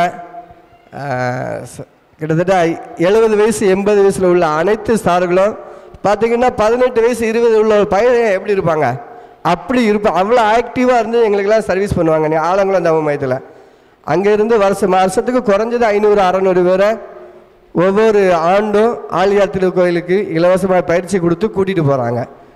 ஏன்னா ஆலங்குளம் மக்கள்லாம் சர்வீஸ் ஆக்டிவிட்டிஸ் இன்னும் நல்லா பண்ணிக்கிட்டு இருக்காங்க. சாரவர்களுக்கும் வாழ்வாளமுடன் என்று வாழ்த்து வரவேற்கிறோம்.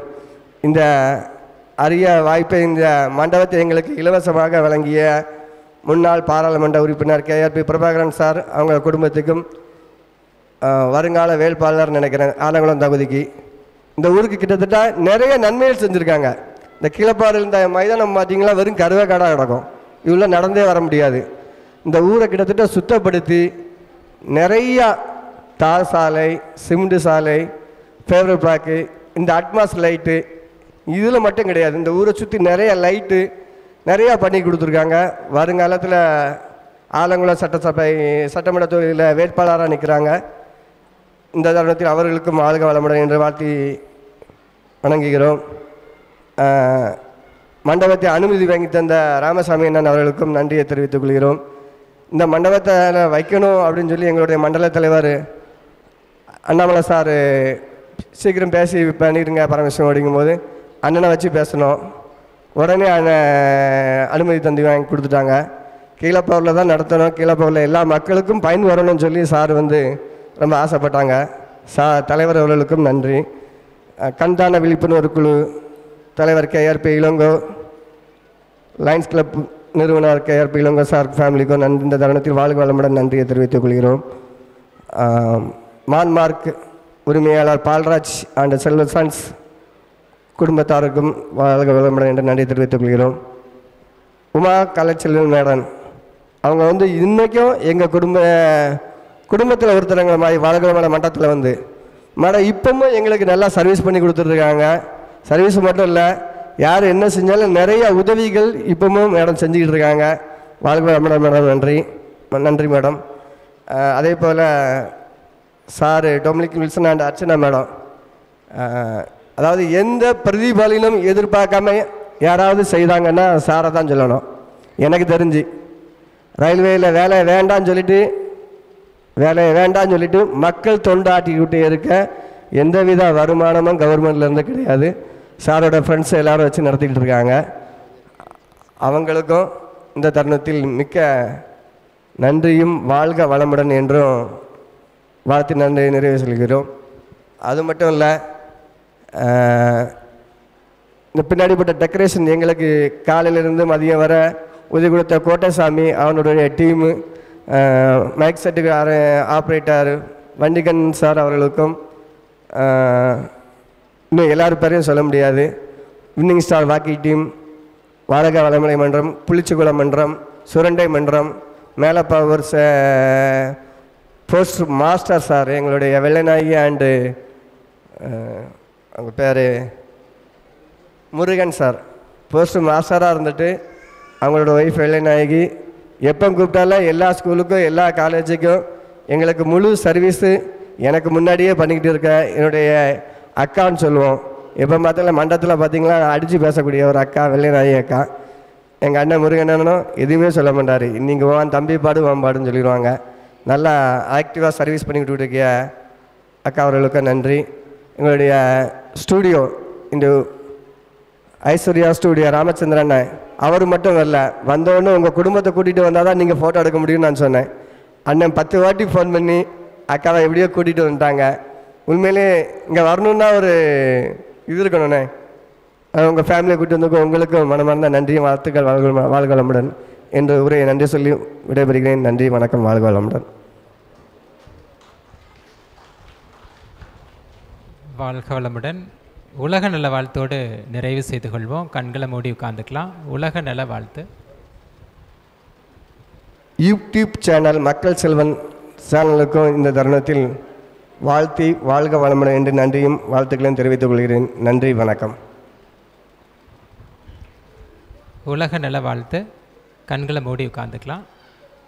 உலகமெல்லாம் பருவமழை ஒத்தபடி பெய்யட்டும், உழவரெல்லாம் தானியத்தை உவப்புடனே பெருக்கட்டும், பல தொழில்கள் புரிகின்ற பாட்டாளி உயரட்டும், பகுத்துணர்வில் தொகுத்துணர்வு பண்பாட்டை உயர்த்தட்டும், கலகங்கள் போட்டி பகை கடந்தாட்சி நடக்கட்டும், கல்லாமை கடன் வறுமை களங்கங்கள் மறையட்டும், நலவாழ்வை அளிக்கும்மை ஞான ஒளி வீசட்டும், நம் கடமை அறவாழ்வின் நாட்டத்தே சிறக்கட்டும், நம் கடமை அறவாழ்வின் நாட்டத்தே சிறக்கட்டும், நம் கடமை அறவாழ்வின் நாட்டத்தே சிறக்கட்டும். வாழ்க வையகம், வாழ்க வையகம், வாழ்க வளமுடன். அனைவருக்கும் நன்றி. அனைவருக்கும் உணவு தயாராக இருக்கிறது. அனைவரும் உணவு அறிந்துவிட்டு செல்லுமாறு அன்போடு வேண்டுகின்றோம். வாழ்க வளமுடன்.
வீடியோவுக்கு கீழே ரெட் கலரில் சப்ஸ்கிரைப் அப்படின்னு ஒரு பட்டன் இருக்கும். அதை இப்போவே கிளிக் பண்ணிவிட்டு பக்கத்துலேயே ஒரு பெல் பட்டன் ஒன்று வரும். அந்த பெல் பட்டனும் அழுத்தி வச்சிட்டிங்கன்னா நம்ம சேனலில் போடுற வீடியோக்குள்ளே தொடர்ந்து பார்க்கலாம். நம்ம சேனலில் ஆல்ரெடி நிறைய யூஸ்ஃபுல்லான வீடியோ போட்டிருக்கோம். அதை பார்க்கணும்னு நினைக்கிறவங்க அந்த சேனல் பேரை கிளிக் பண்ணி உள்ளே போனீங்கன்னா நம்ம போட்டிருக்கிற வீடியோவெல்லாம் இருக்கும், பாருங்கள்.